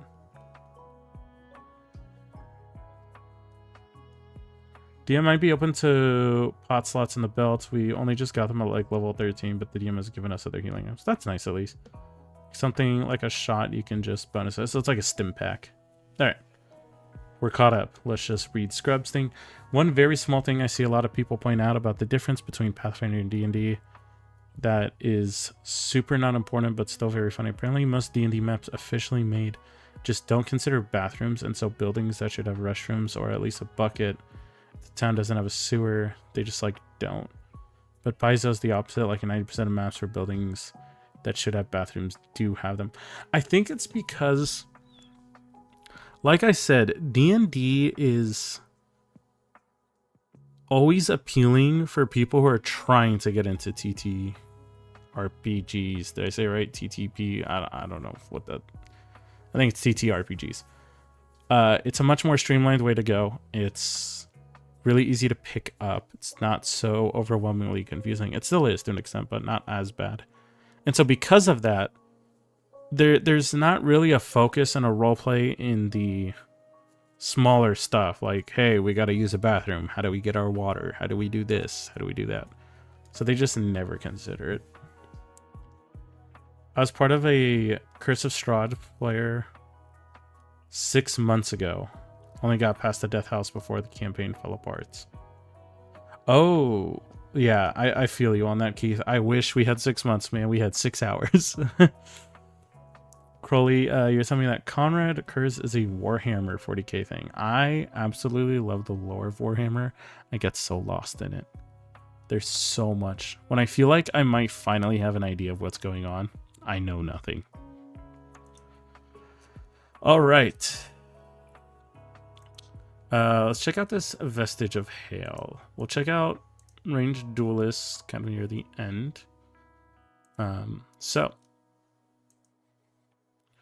before we check it out, you're saying that a colossal being, a world ender, the Vestige of Hail is an indomitable force of nature, a walking blizzard.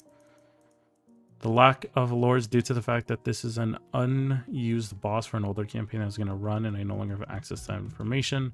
No worries. We're just going to check it. Oh my god. This is like the BBEG. Yeah, it's a creature rating of 24. This sounds so cool. Okay, we're going to put a pin on this for now, but we are going to check it out. Weapon properties. To be fair, Pathfinder doesn't do that either. They just put bathrooms on the map so it doesn't throw off the immersion. Because if you notice that none of the buildings in D&D have bathrooms, you might slowly start to go, wait, is everyone just holding it in? Scrub, don't put that in my mind. Don't make me play D&D now and start to wonder where the bathrooms are on the map.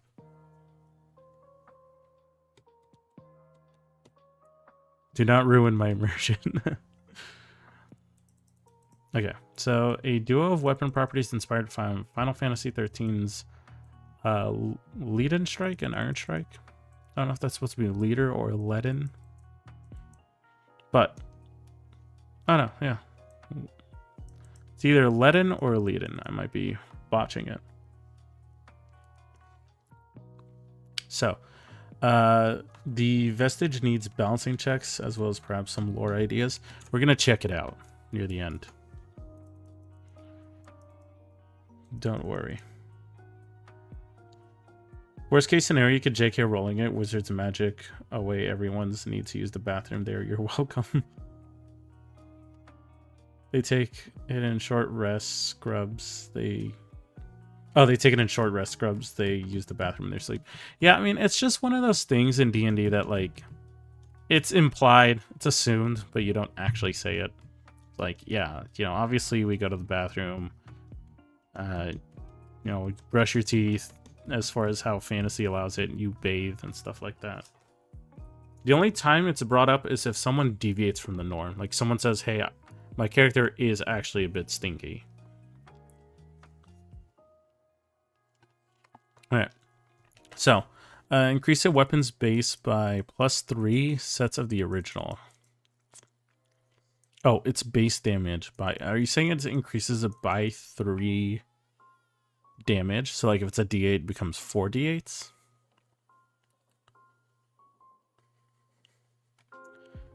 It now litters the floor, and no one uses a short rest. What if... Hear me out on this.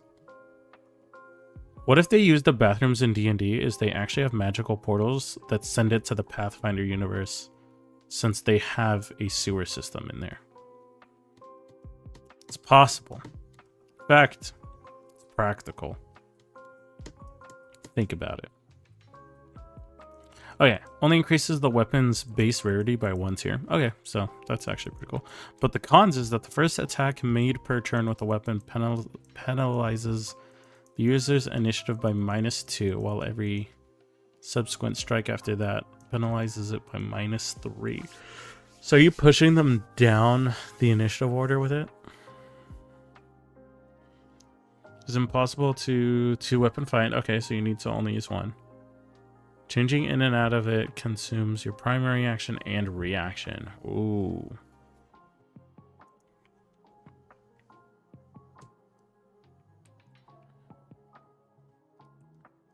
That's the extent of the... Now, what happens when there's not a magic user in the party? It's like a universal spell that someone did. Our thief ate a magic ring and can now turn invisible on command. I thought you were about by farting. Oh god, it gets worse. The DM makes him roll a constitution save to see if he makes a mess in his pants. Thought you were gonna say a save to see if he farts the ring out, and now it's gone.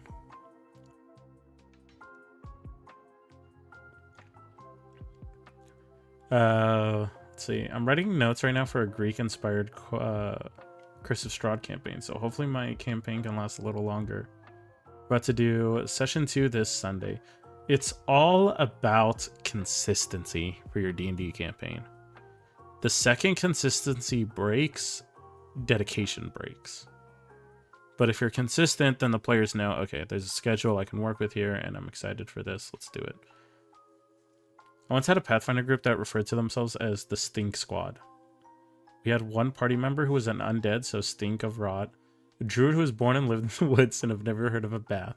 Kobold who lived in the sewers, and an alchemist were creature. Just perpetually half shift due to weird side effects. What a perfect name. Y'all have a good one. It's been fun. Samuel, thank you for coming. Love to have you here.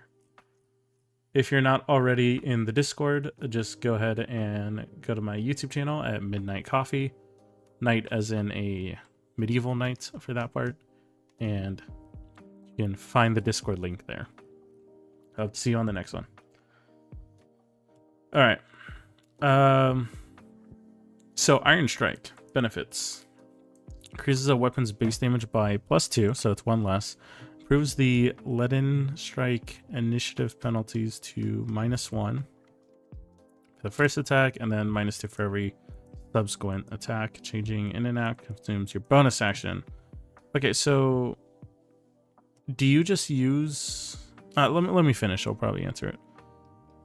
Cons. Remaining impossible to two-weapon fight and increases the weapon's base rarity by 2 tiers. Both properties are mutually exclusive and can never coexist on the same weapon. So I'm a little confused on how, like, Iron Strike benefits Leaden Strike if you can't use it on the same weapon.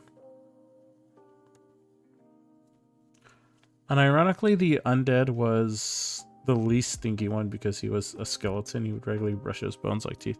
Yeah, I had an undead skeleton I played once, and he would drink a lot of milk. It was kind of like a little bit inspired off Brook from One Piece.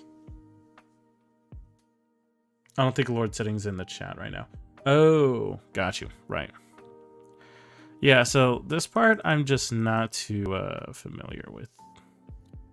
So I can't really answer. We'll need clarification. But Ritualist. This is a subclass that... Oh, yes, we were meant to check this out. Real quick, let's just check out what we have. The very super sweet short ones we can do very quickly. Security Guard. This is a subclass. Nothing. You are going crazy with the subclasses. This is a homebrew race. Alright, let's check this out real quick. And oh, is it Japanese? Is it like Orama, or is it just Orama? We'll see. I did that last time, remember? I do it a lot. A skeleton was in an evil campaign, and after every fight would just yoink bones from the fallen. Lore-wise, how he did this was long rest healing. Yeah, that's swapping out bones. That is so cool. What if he just became bigger and bigger? No, it means vision in Greek. Oh, it's right up here. I failed that perception check. Oh yeah. A ghost who shifts from the ethereal plane to the mortal plane in search of something. Although they found a form of vague similarities to that When they were alive, they are still a blur to most people, nothing but a faded outline. People who know the Orama might still remember its face or even remember them, but those who have no interactions with the ghost before death might find it harder to recognize their ghostly presence or even at all. Ability score decrease, so your wisdom goes down by 1. You are undead, you're smaller, medium, speed's 35. Understand 2 languages of your choice but not speak them. Okay. You can move through enemies. If you end your turn in the same mace as enemy, they take 48 bludgeoning damage. The enemy now counts as full cover to any other attacks of their own. They also have 12 plus Dex AC. Okay, 12 plus Dex for their AC. You have disadvantage on all unarmored attacks you make. Any critical hits made against you instantly unarm and don your armor.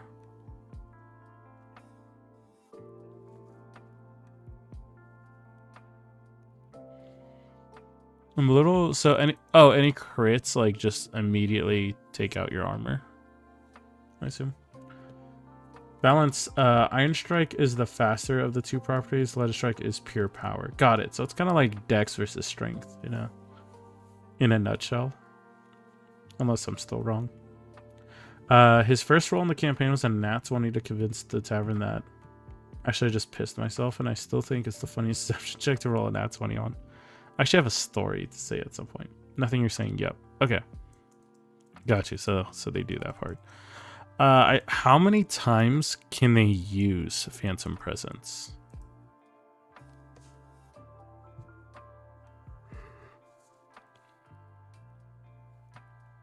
Let me know that part, because I don't know if it says it. But ghastly abilities, the crit knocks armor and weapons off of you. Got you. You may hover 1 inch above the ground. You do not fall naturally, but you may descend 10 feet per turn if you choose to. You may rest 4 hours in the ethereal plane or lose 5 maximum hit points. Oh, you must rest. You may go back to the ethereal plane at will using 1 action. Doing so leaves a part of you for an additional 1 minute that looks like a white orb. This can be attacked to attack you, but you are unable to act through the orb. That's cool. So if they leave, something could still kill them. In the ethereal plane, if you have lost maximum hit points, you may restore 1 per extra hour you spend. You have disadvantage on history checks and any other topic. So you can don armor on and off in 2 turns. You don't need sleep, immune to disease, and immune to poison. Every single time, it's just a passive ability. So if they could do it a lot, I would nerf the 4d8 to like 1d8. Because that does more than like most weapons, right? 4d8 is a max of 32 damage. So like if I was playing this race and I had this option, I would just spam this. I would not even attack like with my sword. I would just keep doing this thing. So bring it down to a comfortable number, and this is perfect. Oh, it damages you. Take 4d8 damage. The enemy now counts as full cover. Oh, got it. Okay, so if you end your turn on them, you take... Oh, I see it. You take 48. Okay. Sorry. That is quite a crazy penalty. However, it looks like they can avoid it pretty easily by just not being in the same space. So yeah, that's fine. Perfectly fine. In that case, this is pretty good. I like it as a race.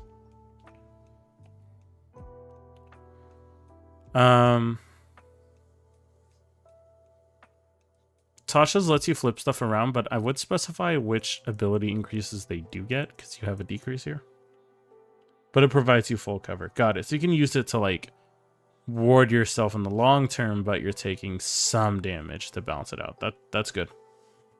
It's actually nice. Oh, we have a spell. I think actually we went over the spell. Yeah, we've talked about this in a previous stream. We've talked about that. Okay, so yeah, overall, now that I see it's that you that gets damaged, this is fine. I'm not quite sure how to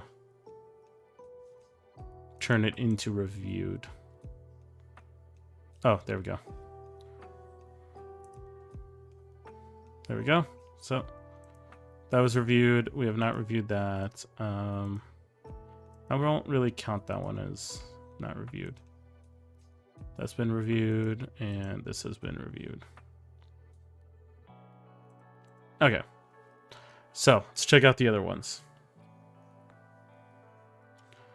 We have the security guard. Is this gonna work? Yeah. The D&D Beyond is absolutely awful when it comes to their subclasses.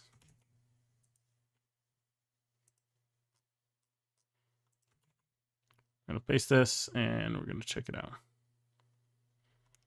Ooh. All right.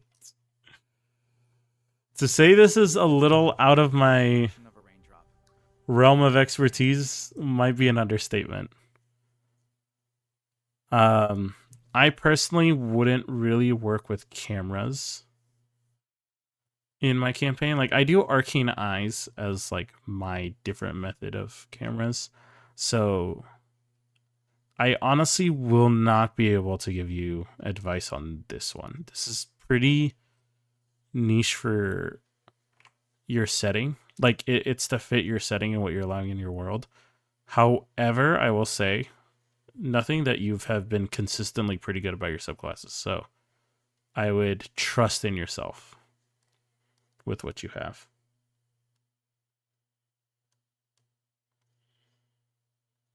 So yeah, like mechanically, I would not really have an opportunity for this class to be around, if that kind of makes sense.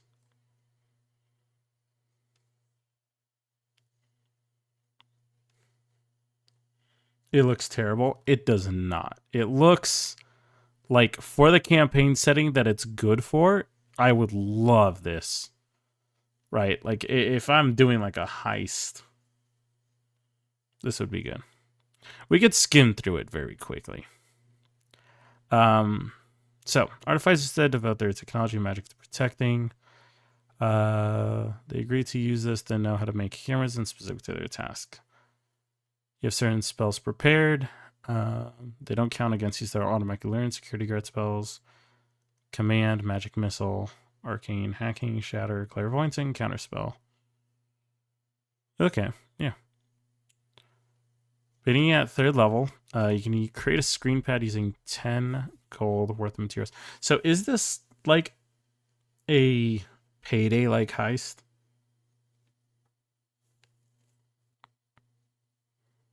These are the stats.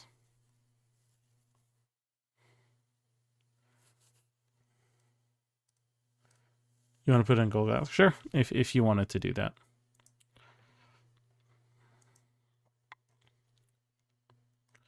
In the meantime, we could check out Ritualist, a subclass for the wizard. So, these guys focus on casting... Wait, did we do this?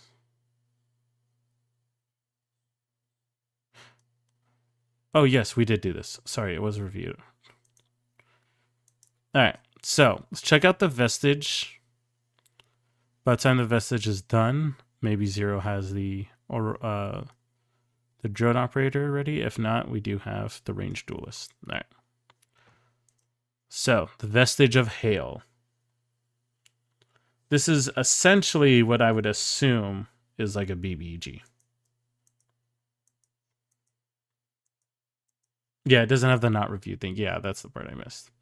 So let's go ahead and get into it. It is a huge elemental. Armor class of 22, speed of 40. Highest stat is its con. This is a really tanky boy with 400 health. I put the link. Sounds good. We'll check it out after this. Strength is plus 14. Con is plus 17. This guy's crazy.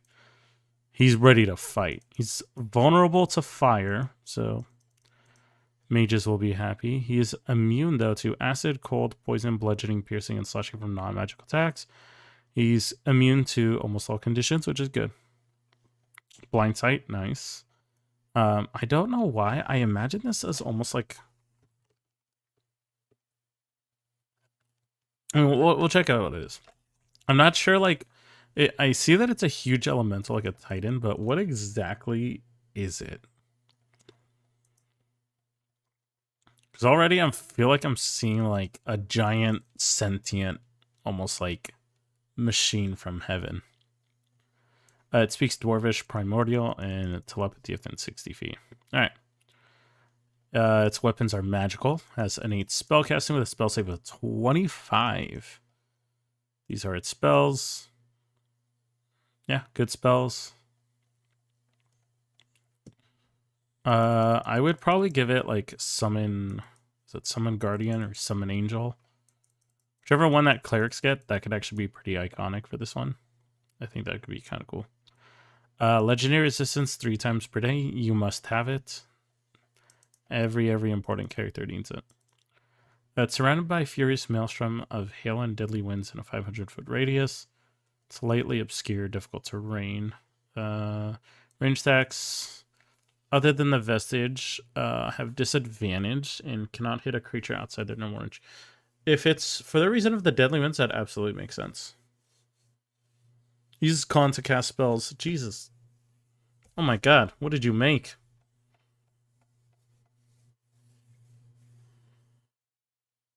It's spell... Oh my...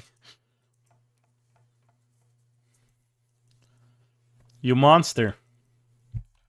I would stick to the 3.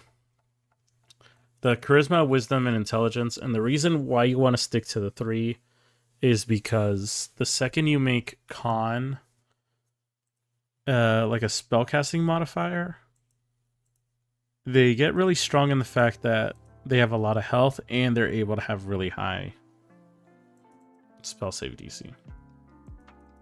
But on the flip side, this is a level 24 CR rating creature, so things are at a different expectation. They are meant to be scary. The area is extreme cold. All creatures with immunity cold. Oh, sorry, that's a yawn. At the end of every minute, take 6 cold damage and succeed or suffer 1 level. Yeah, that's fine. Strong winds in this area disperse all magical fog created by creatures within the vestige. Extinguishes all open and enclosed flames in the area.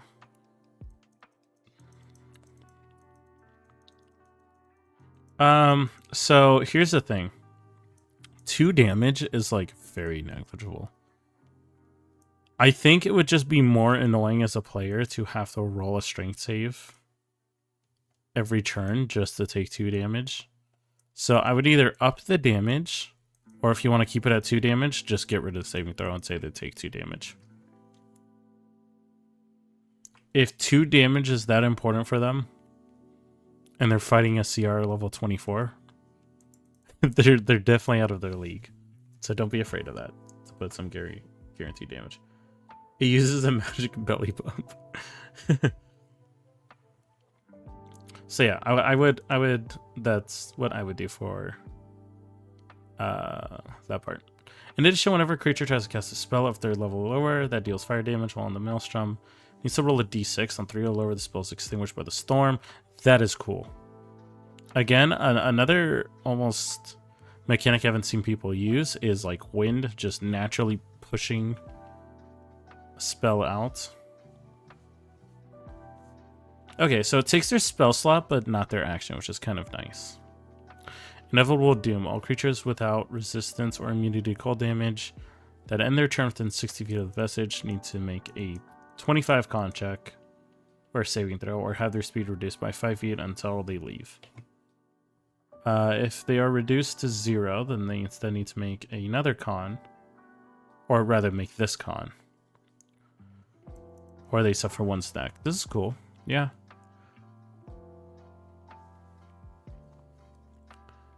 I personally don't like using damage immunities for my monsters. I only use resistances. It still deters players from using damage types, but doesn't punish them for guessing the wrong damage type. So I always have it at the very least. If you have Elemental Adept feat, you can turn immunity into resistance. That's at least what I like to do. The way I usually run my monsters is if they have immunities to a lot of things, then they need to have vulnerability, sorry, to at least one thing. That way, if they figure it out, they can double the damage, and that'll pretty much kill the boss instantly. But if they're only immune to a select things, then I can have them be not vulnerable to anything.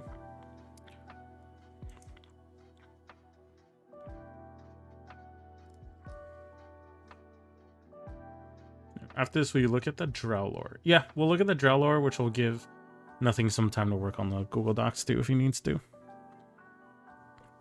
All right. Crits on a 19 to 20. Yeah. Hell yeah. Let him hit it big, right?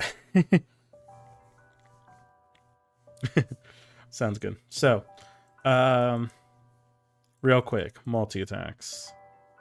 One action from its innate spellcasting or use numbing radiance.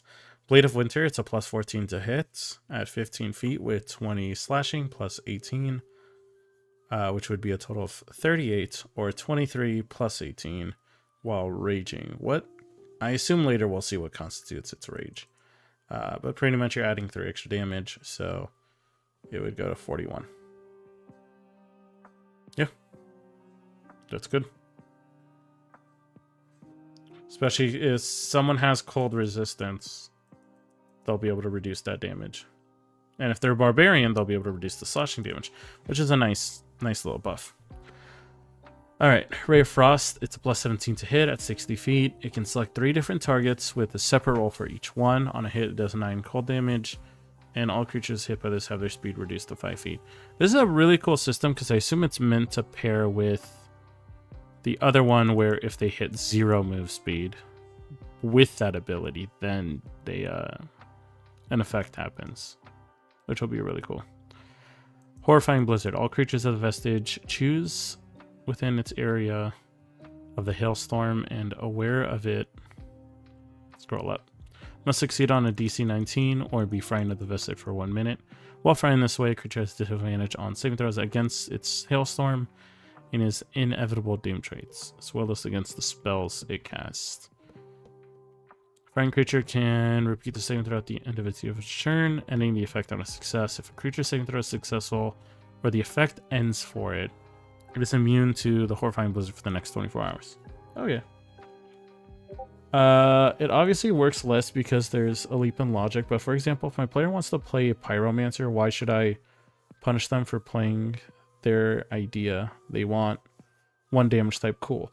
Yeah, so I agree, but so like D&D already has a way to help you do that with Elemental Adept, right? Because if we look at the feats here,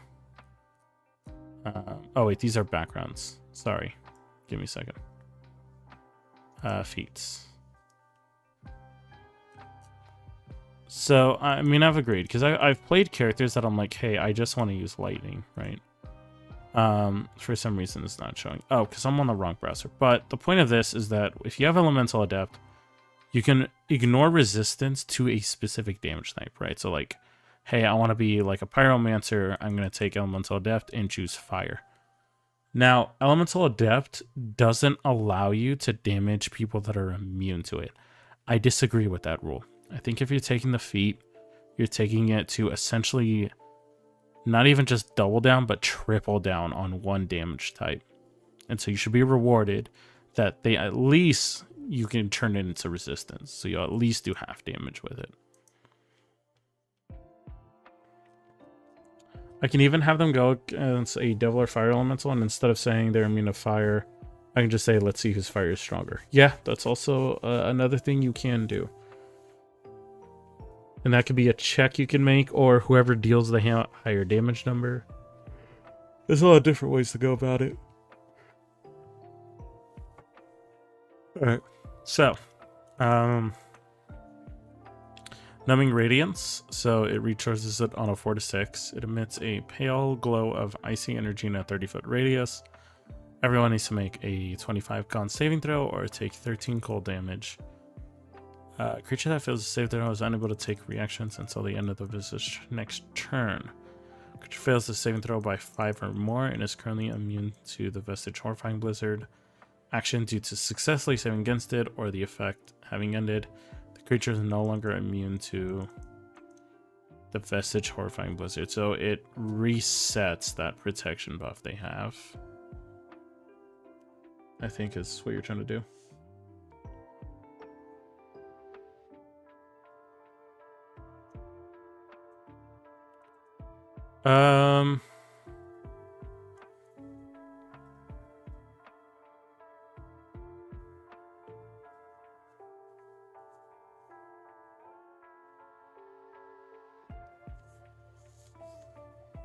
It's one of those abilities where I could see it being fine, but I could also see it being a little upsetting. However, once again, 24. You're allowed to start getting a little crazy once you get to that high level. Now, Glare of Ice and Death is once per day. The Vestige targets one frightened creature it can see within 60 feet. Target must make a DC 25 con save or take 6 cold damage and becomes paralyzed for 1 minute on a failed save.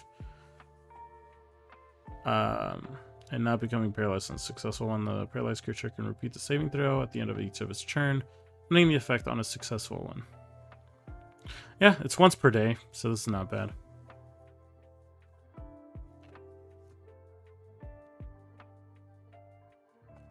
The only time it would be bad is if they can't repeat the saving throw at the end of their turn. Once you have that, it's fine. Super good. Okay. Bonus action. Rages once per day. So we have bonus actions and we have legendary actions. Well, it has less than half of its hit points, which is great. I think bosses that have a rage mechanic, right? Like once they hit half health, it's cool. It's fine. It's like their desperation. Obviously, don't give it to every single one, because then your players are going to be like, oh, well, wait for the rage mechanic, but it'd be pretty cool. Tailstorm turning into Blizzard of Death for up to 1 minute until the Vestige is incapacitated, or until the Vestige ends the rage as a bonus action. Okay. All bludgeoning, piercing, and slashing dealt to it is reduced by 3 to a minimum of 0. It deals 3 extra damage every time it hits with Blade of Winter, and an extra 3 bludgeoning damage every time it hits with Pummeling Wind's legendary action.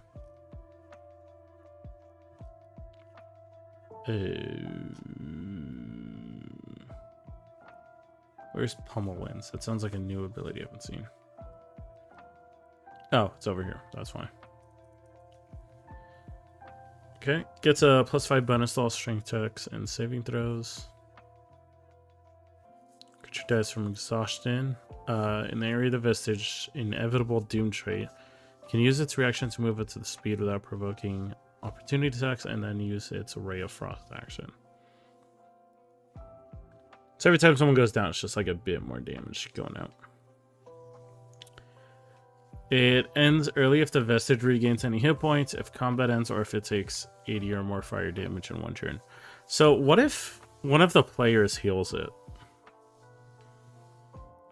Like, if you're a cleric and you just walk up and drop a Cure Wounds or shoot out a healing word. Alright, check out its 3 legendary actions, and that'll finish up this guy. Just the ranged attack, 14 to hit. At 120 feet, it's 10 damage plus 9. So 19 or 13 plus 9 while it's raging. Yeah, sure. Target needs to make a 22 strength saving throw or be pushed 30 feet horizontally away. That's also cool. Target strikes a solid object. The target takes 3 bludgeoning damage per 10 feet push. Target fails a saving throw by 5 or more. It's also knocked prone. Just heal it. Yeah. It's a clever built-in solution. That's what I was thinking. Was like, it would be so funny if someone healed it. It's, if you guys know the spell Haste. When Haste Haste is, first of all, it's, for those of you that don't know, very quickly, it's just a spell that makes you go quicker, right? You can attack a little, you have like one additional action, you can move really quickly, you have some AC bonuses, it's pretty nice. But when it ends, you have to essentially sit still for a turn to like catch your breath. And so there was for a while a meta happening where people would cast haste on the enemy and immediately end its effect so that they have to take the next turn just standing still. It was super funny. Congratulations, you've reached 100 messages today with a restream chat. Hell yeah, guys, look at us. Active stream. I will say that I am way happy that the quality of the stream is better, because when I was just streaming to YouTube, it was kind of chippity-choppity, kind of lagging a bunch with the drop frames, but it seems streaming to Twitch and then having Restream also stream it to YouTube fixed the problem, so thankfully we're happy with that. Blade of Winter, you could do this as a bonus action, or as a legendary action. Ooh. But it costs 2. Okay, that's fine. Perfectly fine. If it costs 1, I was like, I would put it up to 2, but it already does. Alright. It looks like this is a big one, because it costs 2 actions and it's once per day. It releases a magical howl that sucks the vigor of those around it, pulling it into the freezing form of the vestige. All creatures of the vestige choice within 120 feet need to make a 25 charisma saving throw. Or the vestige gains 4 temporary hit points for every creature that failed to save, up to a maximum of 27. The creature that fails the saving throw has temporary HP, it loses all of them. And the vestige gains attacks or advantage on all attack rolls. It makes until the end of its next turn. So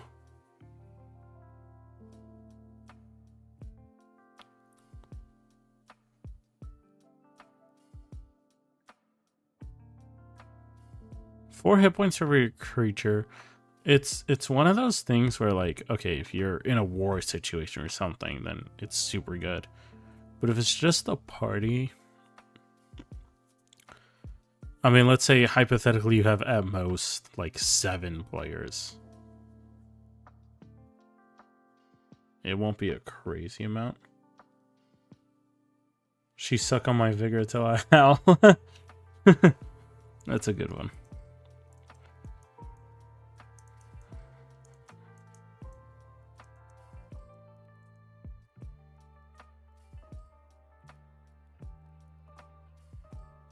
I would put a stronger effect.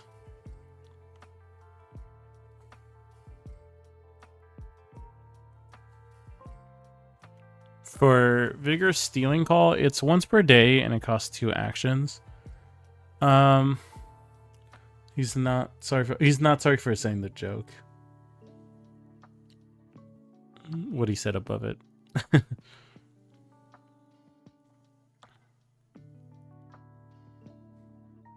I mean, honestly, considering everything else, like, it doesn't need to be insanely powerful, so it's not too bad. Yeah, no, overall, if I was to fight this as a BBEG, or like the final boss, I'd be satisfied. This is an intense fight, but it's fair. It's absolutely fair. Alright. Drow lore. Okay. We're going to save this for next stream. I am very happy to read this, but we'll save it for next stream. 7 pages.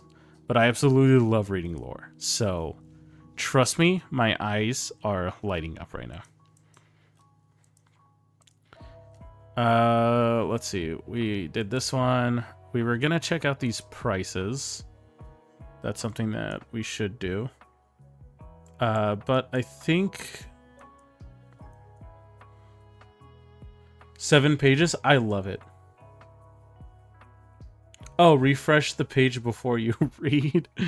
Did it decrease? Let me see. Perhaps I trolled you. No, it's 7 pages, but yeah, anytime, like, okay, there's a lot of like people that are like, oh, your backstory is like 4 pages for your character. I'm not gonna lie, I love it. I love long pages of lore. I will read that up. It's so much fun. Was watching your stream, and to answer your question, yes, the Legend Strike +3 would turn 1d6 into 4d6, or a 3d6 weapon in the case of Iron Strike. The initiative penalty does actively put a character further down the initiative order per melee attack rolled. Got you. Iron Strike is meant to be an overall speed improvement in the context of rarer to find, but forgiving to handle. Then yeah, this is a cool idea. It's a cost of like, hey, I'm gonna hit hard, but then I'm gonna need like, I'm gonna go a bit slower after because I'm going down in the initiative order. That's perfectly fine. All right, 1 page is practically empty. Sounds good. We're gonna. I think I have the energy to read it 100%.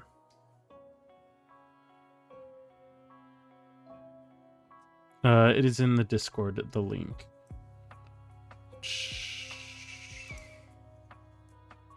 Oh, there's the handy haversack. Nice. I'm trying to...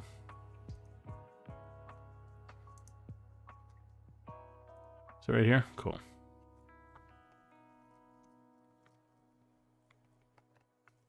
All right. So, we already read this up. We're at security camera setup. Being at 3rd level, you're able to create a screen pad using 10 gold worth of materials and 2 days of 16-hour work. Okay, so it takes some time to do, which you can do over shorter long rests in case you're traveling. That's actually cool. You're able to connect up to half your artificer level mode of cameras. Touch down. You may create a much larger computer which is unable to move but can connect to 3 times your artificer level amount of cameras, costing 100 gold worth of materials and 5 days of 48-hour works, which can be taken. I assume, yeah, there's a lot of work to be done to make it happen, so that's good. Camera is unmovable and it'll take 15 feet by 10 feet of space. Okay, so the camera is stationary. It has to stay there. Cameras can be made in 5 gold over 3 hours of work. Takes 1 minute to attach to a wall. When you do this, the camera completely activates, connects to your device immediately. Do they see the camera very easily? Like, it's a physical camera, right? So it's not like it goes invisible or camouflages or anything. The computer is. Got you. Yeah, the computer is unmovable. Does it say that the computer goes invisible or anything? Or are you talking about something else? It's possible. Here are your stats.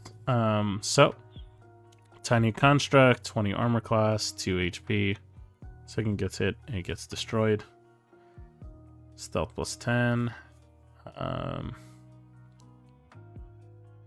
If this construct is at maximum health and is hit by an attack that will kill it, instead drops to 1 HP. Okay, so it just has like an extra life. Upon reaching 1 HP, the machine goes into shutdown mode. Using a connected pad will show static. This can be repaired by a Tinker's tool on a 13, which will reawaken as if... reawaken it as a disconnected camera. Watch. The camera has a view of normal vision of a gun shape of 50. It becomes unrecognizable beyond that. It will record and feedback everything to its viewer. And then finally, hacked. The camera can be hacked by Tinker's tools with an artificer level plus intelligence plus proficiency bonus. One hack that will distort your view of the camera for 3 hours and feed in slightly off images, such as an extra item. Don't notice the camera becomes disconnected and became a dead camera. Okay, I see what you're doing here. It will take 1d2 -1 actions to activate feeding only static back to the device for the time being. Yeah, so it was like I was saying, this is definitely very involved in like a technologically advanced D&D campaign, and there's a lot of people that do like a Star Wars setting or a futuristic setting, and it'll work super well for that. Let's see. 5th level you can tweak the results to get different 5th level you can tweak it to get different results. Yeah, so hidden camera, cloak itself, yeah, cool. So that's what you were talking about. That's really dope. Lagless camera, it no longer has the lag effect from connecting. Oh, turn 90 degrees. You can see double distance. So my question is, do you need to be close to the cameras to see them, or do you have to be at your computer to see them? Like if I hypothetically throw it in one part, like throw my camera down at like a tavern, and I happen to teleport across the world, am I able to view that camera from across the world? Or is it like, no, but if you have a computer near you, you can access all your cameras in the world? Let me know. But you can have a moving camera. Nice. You can do a little Spider-Man thing. Durable camera, so it has more health. Heat vision, which is really nice to see some invisible creatures as well. Night vision, so you can get dark vision. Nope, you can be as far away as you want as long as you are looking at your computer or your touchpad. Got it. So, one thing to make the computer a little more useful and kind of be like, almost like Q for James Bond, is I would make it that on your touchpad, you can link up, like, let's say hypothetically 3 cameras, right? But on your computer, you have access to all cameras. So the artificer has to essentially choose which cameras he deems the most important and wants to keep an eye on. And then if he wants to access all of them, he has to go back to his terminal. And so that gives you a reason for them to go back there. But also, they could choose the important ones and use their keypad. Alright. Oh my god, it is a Five Nights at Freddy's subclass. That is so cool. You actually made a Five Nights at Freddy's subclass. Oh, because right here, casting camera. You're able to cast spells using your spell list. Still takes their spell slots, which is nice.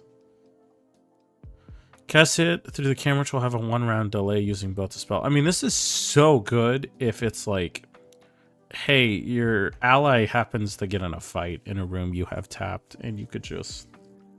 boom. Crowley, I think I'm going to hop off. Have a good night. Love your content. Keep up the awesome work. Thank you, Crowley. I love you. Take care. Have a great night. Hope to see you next time.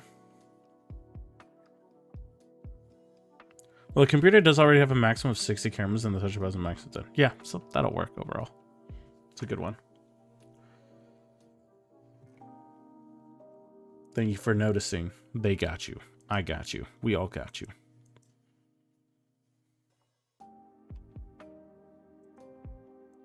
Hacking camera can be used to open doors, windows, activate traps, activate machines, deactivate traps, deactivate machines, and actions similar to that.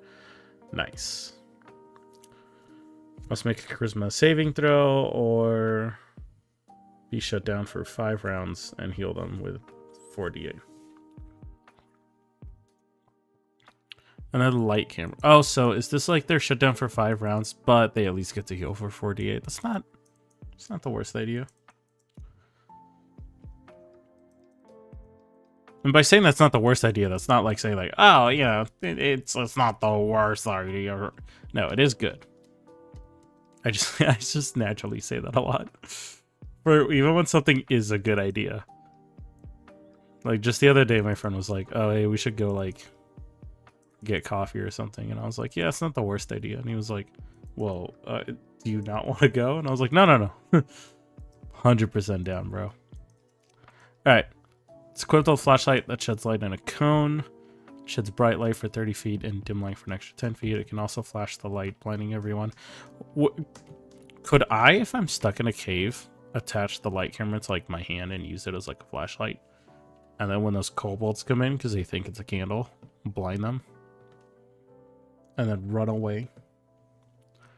Triangulation. Starting at 9th level, if a camera you have on your screen is looking at a target that you yourself can see, you have +1 to attack per camera pointed at them. Okay. This is kind of cool in like a Batman sense. If you happen to trap them in a place with cameras, then you can attack them easier. That's actually cool. By 15th level, you are able to improve your monitor to display up to half your cameras at once. This doesn't hinder the quality of your video. You may operate on up to your proficiency bonus amount of cameras using your bonus action, as long as they are on your monitor screen. Okay.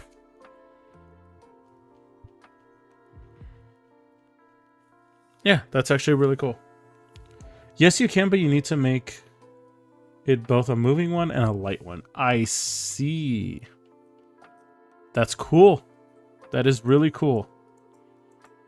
Just the combinations alone would be awesome. Yeah, I am perfectly okay with this subclass. This is really good. It's for the setting that it's presumably built for, is what I'm assuming. It is S tier. All right. Good job on this one. It is good. All right, check out this drow lore. Story time. Reread camera variety so you can see the combos. Oh, did I miss something?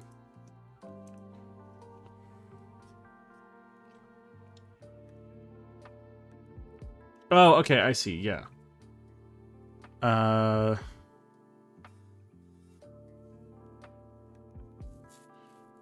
Configure your cameras with an additional camera variety and another at level 15.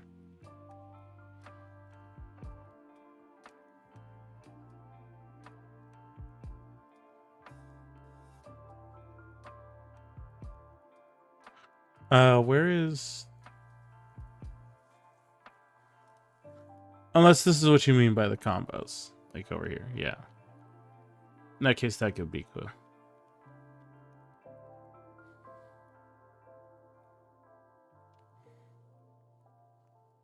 So mega camera and 60 of them. At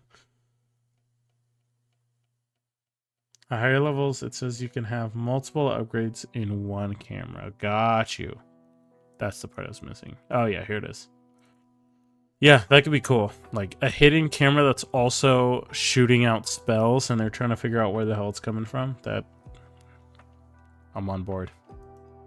All right. We have drow lore. Story time. Everybody get ready. Here we go. You just had to put a hard word right at the start. Well, it was a good lore. No, I'm just kidding. Thessilo. Thessilo or Thessilo? I'm going to assume it's Thessilo.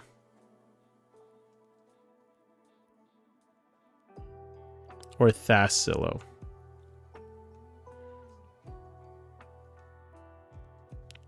I'm going to say Thessilo. Hails from the northern continent of Dom Ardaith. Let's go grab your coffee. Exactly.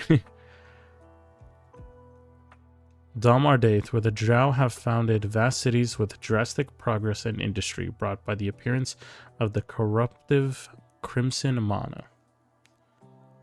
Tha like in Sill. Like in silly, low. As in shot to get low.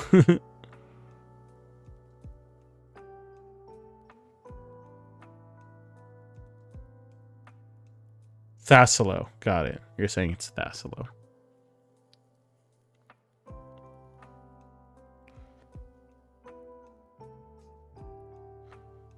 Dome Ardaith. Dome Ardaith. Got you. Okay, sounds good. Thank you. Thank you so much for the clarification. I want to make sure I don't botch it. Dome Ardaith and Thessilo. Perfect. The drow before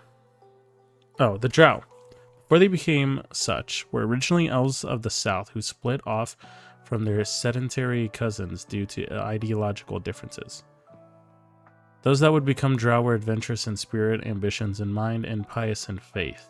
They felt that elf society stifled those virtues, and so they set sail to the north where they were never heard from again. Ooh.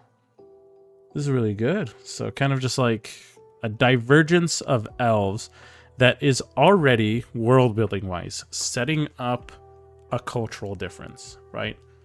So like if someone was playing a drow and someone was playing an elf, they could be from like the same city as far as how their ancestors went, and they could hold on to that tension. I can have some really good roleplay. The elves called upon their pantheon of gods to see them through their journey. Gods were ancestors thousands of years old, whose worship have fallen out of favor in mainland elven society. Cryonin is their head god of family, diligence, and strength through hardship. If I'm botching these, I will claim defense that it's 130. Cryonin. And Foria. Avlena Rujun. Oh man.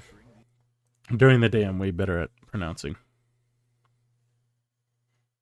Alright. Cryonin. Sounds good. Cryonin. There we go. It takes me a couple times, but I get it.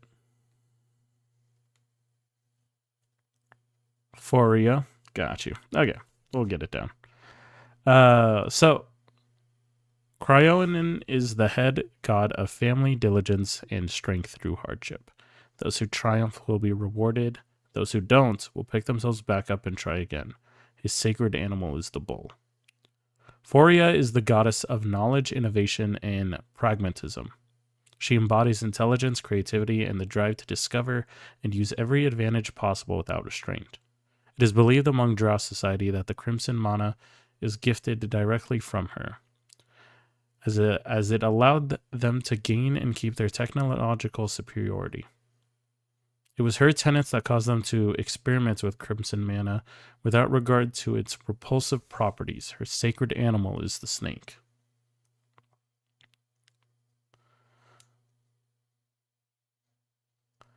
Avlena is the goddess of mercantilism.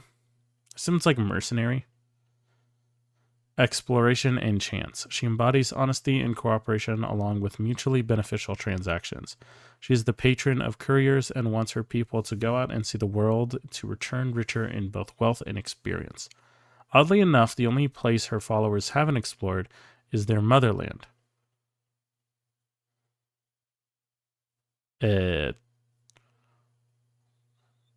Turquoitian.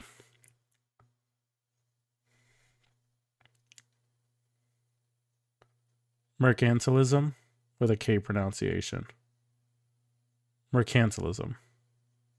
That's a real word. Is it really? I was like, this guy made a fancy word.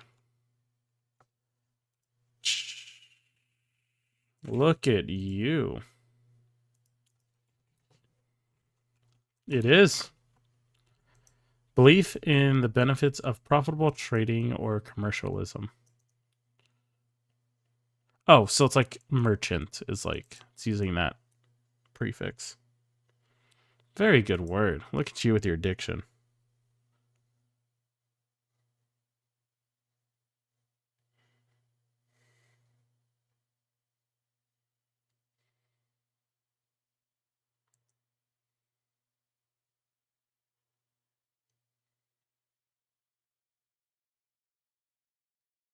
Tir Koitan.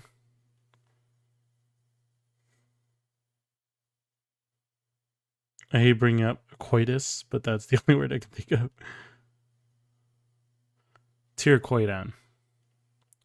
Home of the rest of the elves and the main continent of the settling. All that try never return. Her sacred animal is the spider. Got it. Sounds good. Thank you. Lastly, Ruhujin is their god of the dead. duty, and fate. Taking those who lived and died to their final destination. Hold up, YouTube autoplay is bum bum bum. Bum bum bum. There we go. Alright, we switch songs. Half the time, I don't realize that I forgot to unmute the music.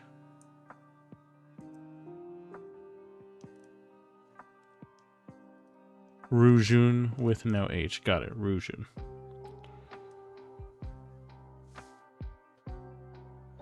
Taking those who lived and died in their final to their final destination. He does not enjoy his job, but preserves due to this necessity. From this philosophy,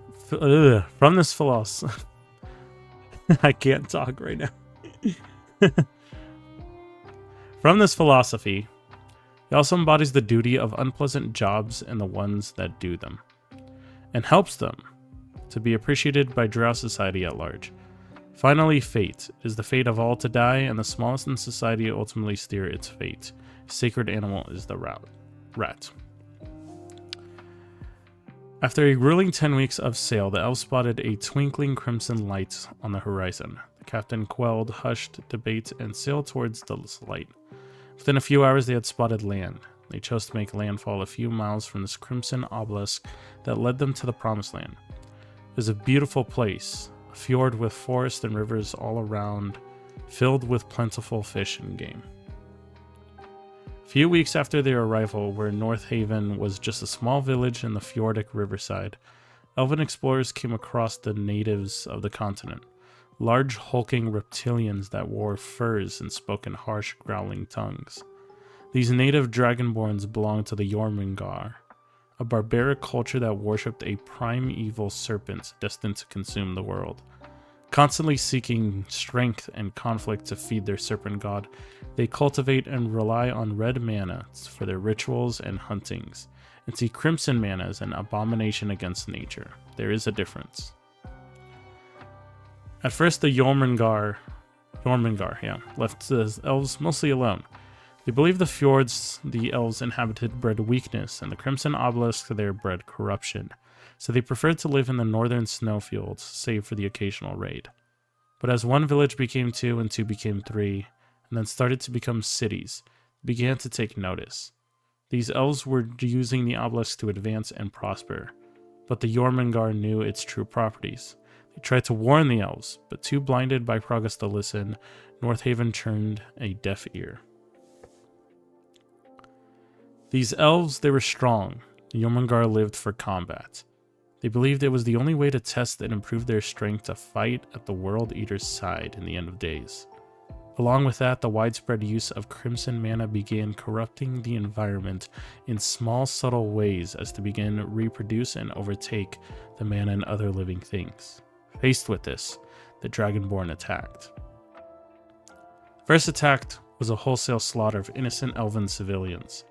After realizing their situation and pushing back the reptilians, the elves built a wall at the edge of the empire using their strongest materials.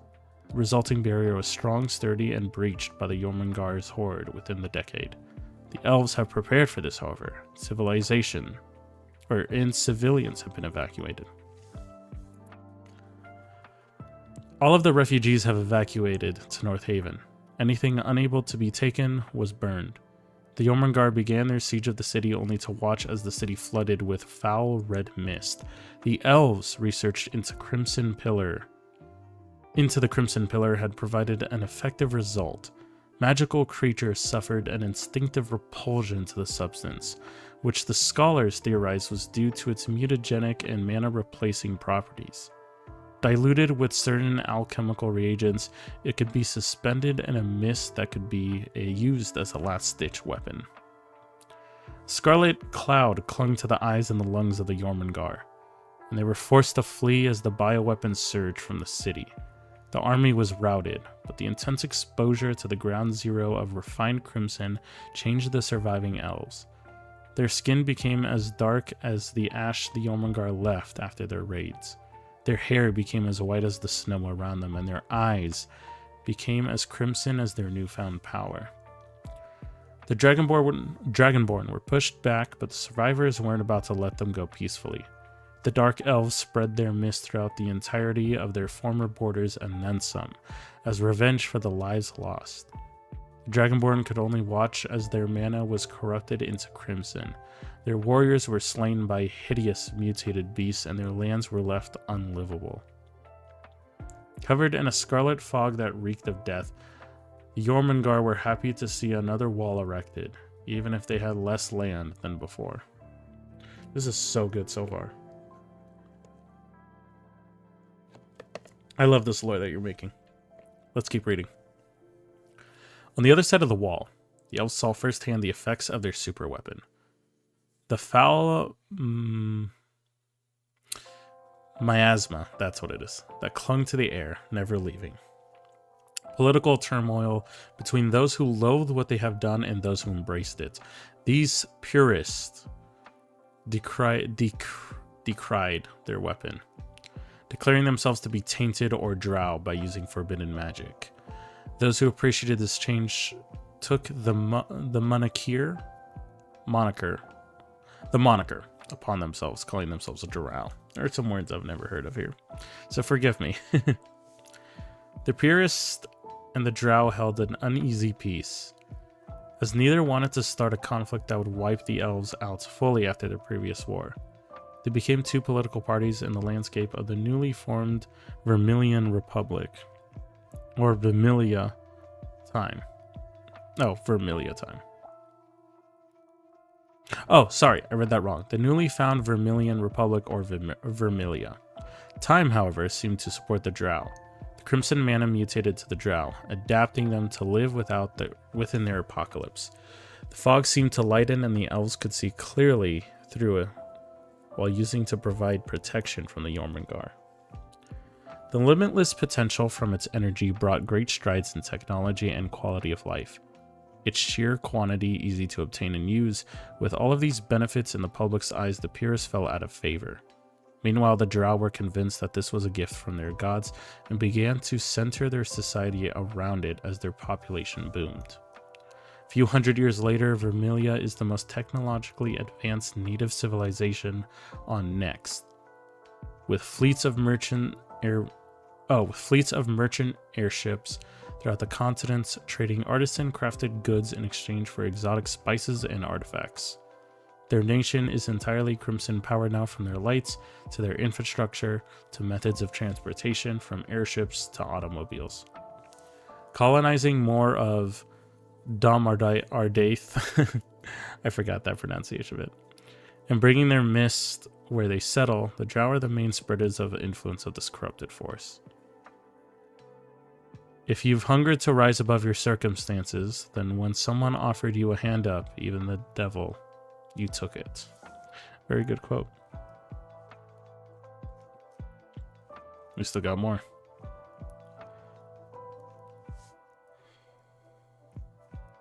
Oh yes, Dome.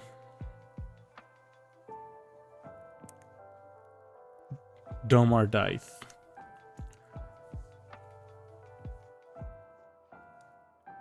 Yeah.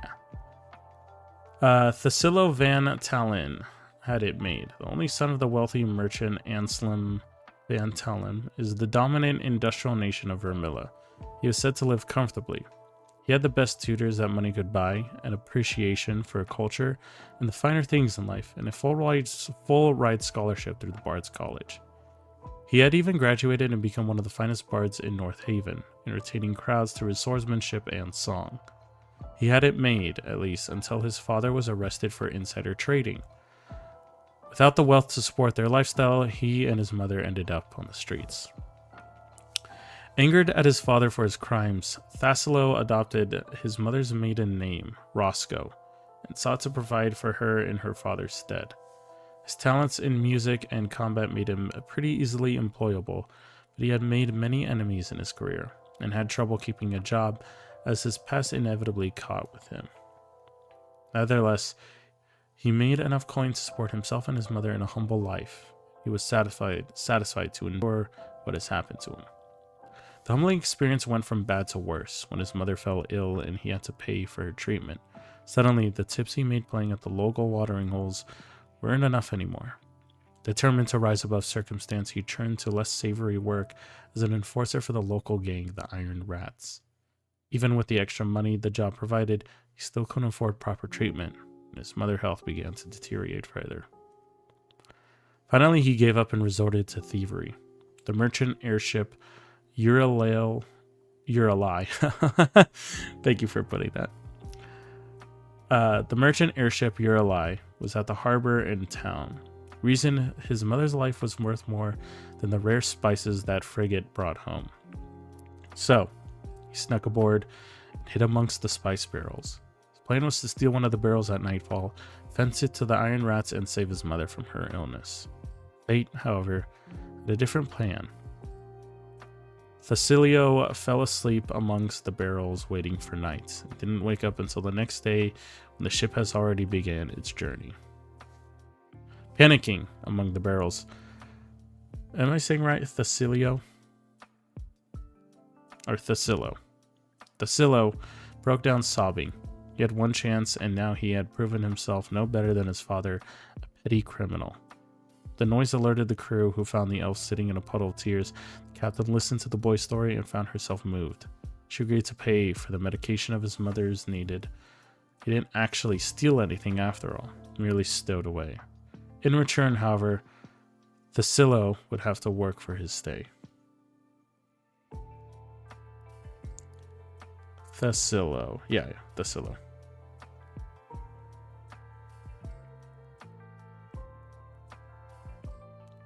Or is it Thacilo? Like Thacilo. I think it's Thacilo, right? I could be wrong.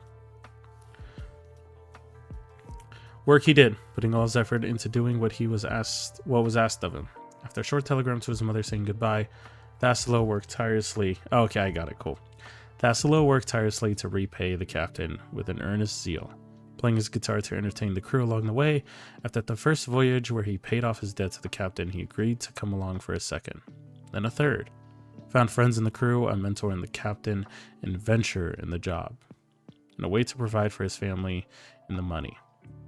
His glib tongue opened up doors for the Uralai, and his skills with a sword helped fend off sky pirates. They're coming out. That's funny. They come in 5 seconds after I pronounce it right. This pattern continued for years as he worked his way up to the position of first mate, his reliability and love for adventure paying off. Some of his crew whispered behind closed doors that it was unfair that the captain plucked Thacilo out of the gutter, made him her protege, but they respected the captain too much to complain openly. Despite feeling unprepared for such a position, he nevertheless endeavored to fill the shoes as best as he could and offer his advice and opinion to the captain. Sky Rats. The seed of fate was planted when Thacilo heard a rumor in a distant tavern. Docked in one of the Drow's numerous colonies, things in the motherland have been changing. New species have appeared and staked their claims with giant metal birds and technology behind their wildest dreams. These tales, though vague and fourth hand, piqued Thacilo's interest. No Drow has ever been able to return to the motherland since the pilgrimage so long ago.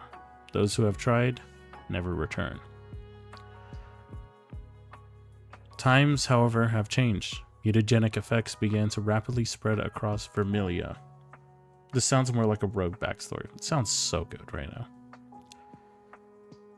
Mutagenic effects began to rapidly spread across Vermilia the past few months, and scholars aren't sure why.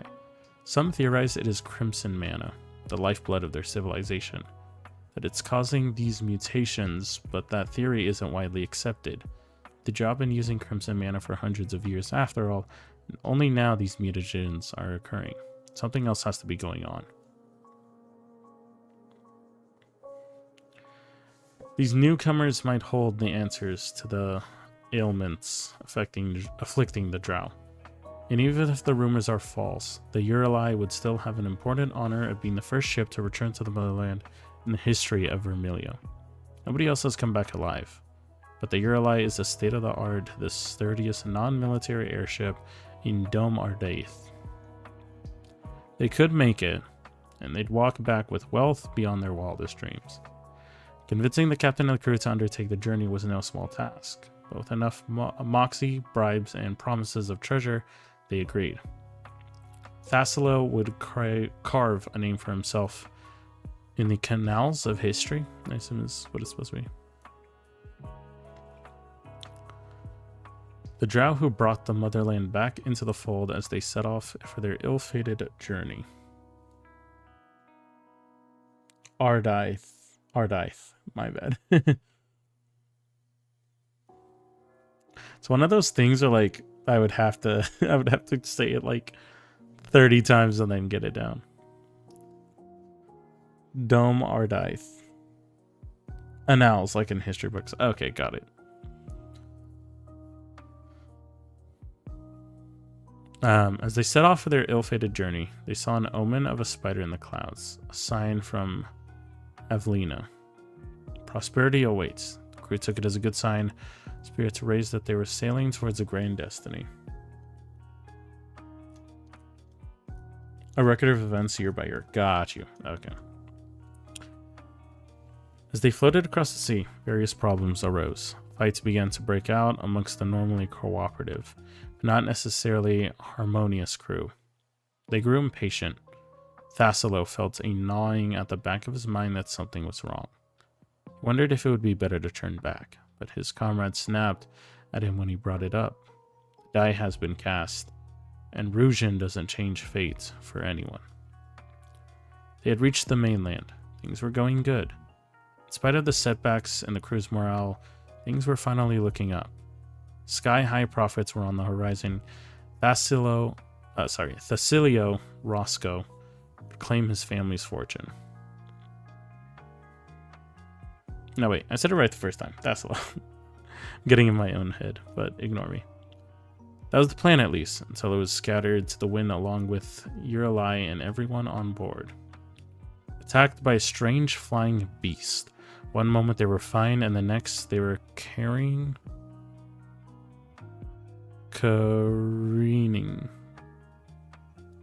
I know it means like crashing it. You pronounce it right and then corrected yourself. Yeah. Look, it's almost 2 a.m. I'm not exactly the most awake.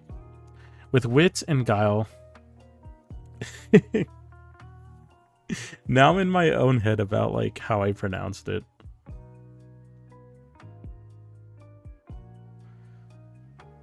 Thasilo managed to save his captain and crew in spite of what fate had seemingly laid out for them. In this time, just before the crash, he healed his captain from the grave wounds he had suffered, dispelled a crimson infection from one of his crewmates, and helped everyone evacuate. The last paragraph happened in the first session. DM intended for my character to be the only sole survivor, but lucky rolls and quick thinking got me through all right. Shortly after I was kicked, the rest of the party blew up the planet. However, sci-fi campaigns, am I right? I don't consider that canon, though. Yeah, nor should you if you weren't able to see that campaign through. This sets up for a really good story. So yeah, I'm completely in love with this. Let me mark this as red, or, oh, it was in general, wasn't it? I believe so, yeah. All right. I think we've covered everything for the most part. So, that's the good news. Was on a pirate ship, party blows up the planet. It's usually the sum of D&D, spoiler alert. On that note, it is a bit late, but we have had a very, very, very successful stream. Let's do this just so the background is...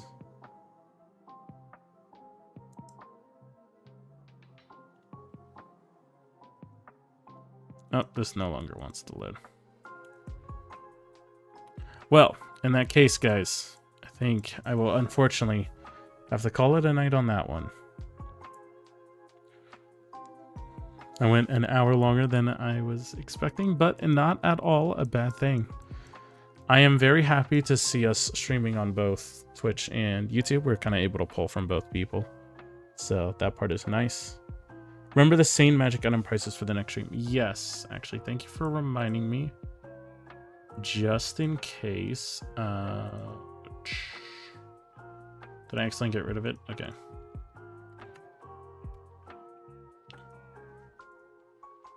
I assume it's this one. Okay, I'm gonna assume it's this one. In case it's not, link it differently, but I'm just gonna go ahead and link it in general chat. That way we can check it out tomorrow. Thank you for the stream. Thank you for being here. Stream is nothing without you guys, and I appreciate every single one of you guys communicating, responding, even to those of you that are in here and just kind of listen along and want to chill. Just seeing you as a person here is enough to make my day. So thank you guys so much. I appreciate it. In any case, good morning. Oh, people halfway across the world, right? All right, everyone. Have a great one. Enjoy a nice cup of coffee. Did you review the Vestige Hail? We did. We did. It was absolutely perfect for a BBG. I would absolutely love to fight that as a player. That'd be so cool. It's not unchecked. Oh, my bad.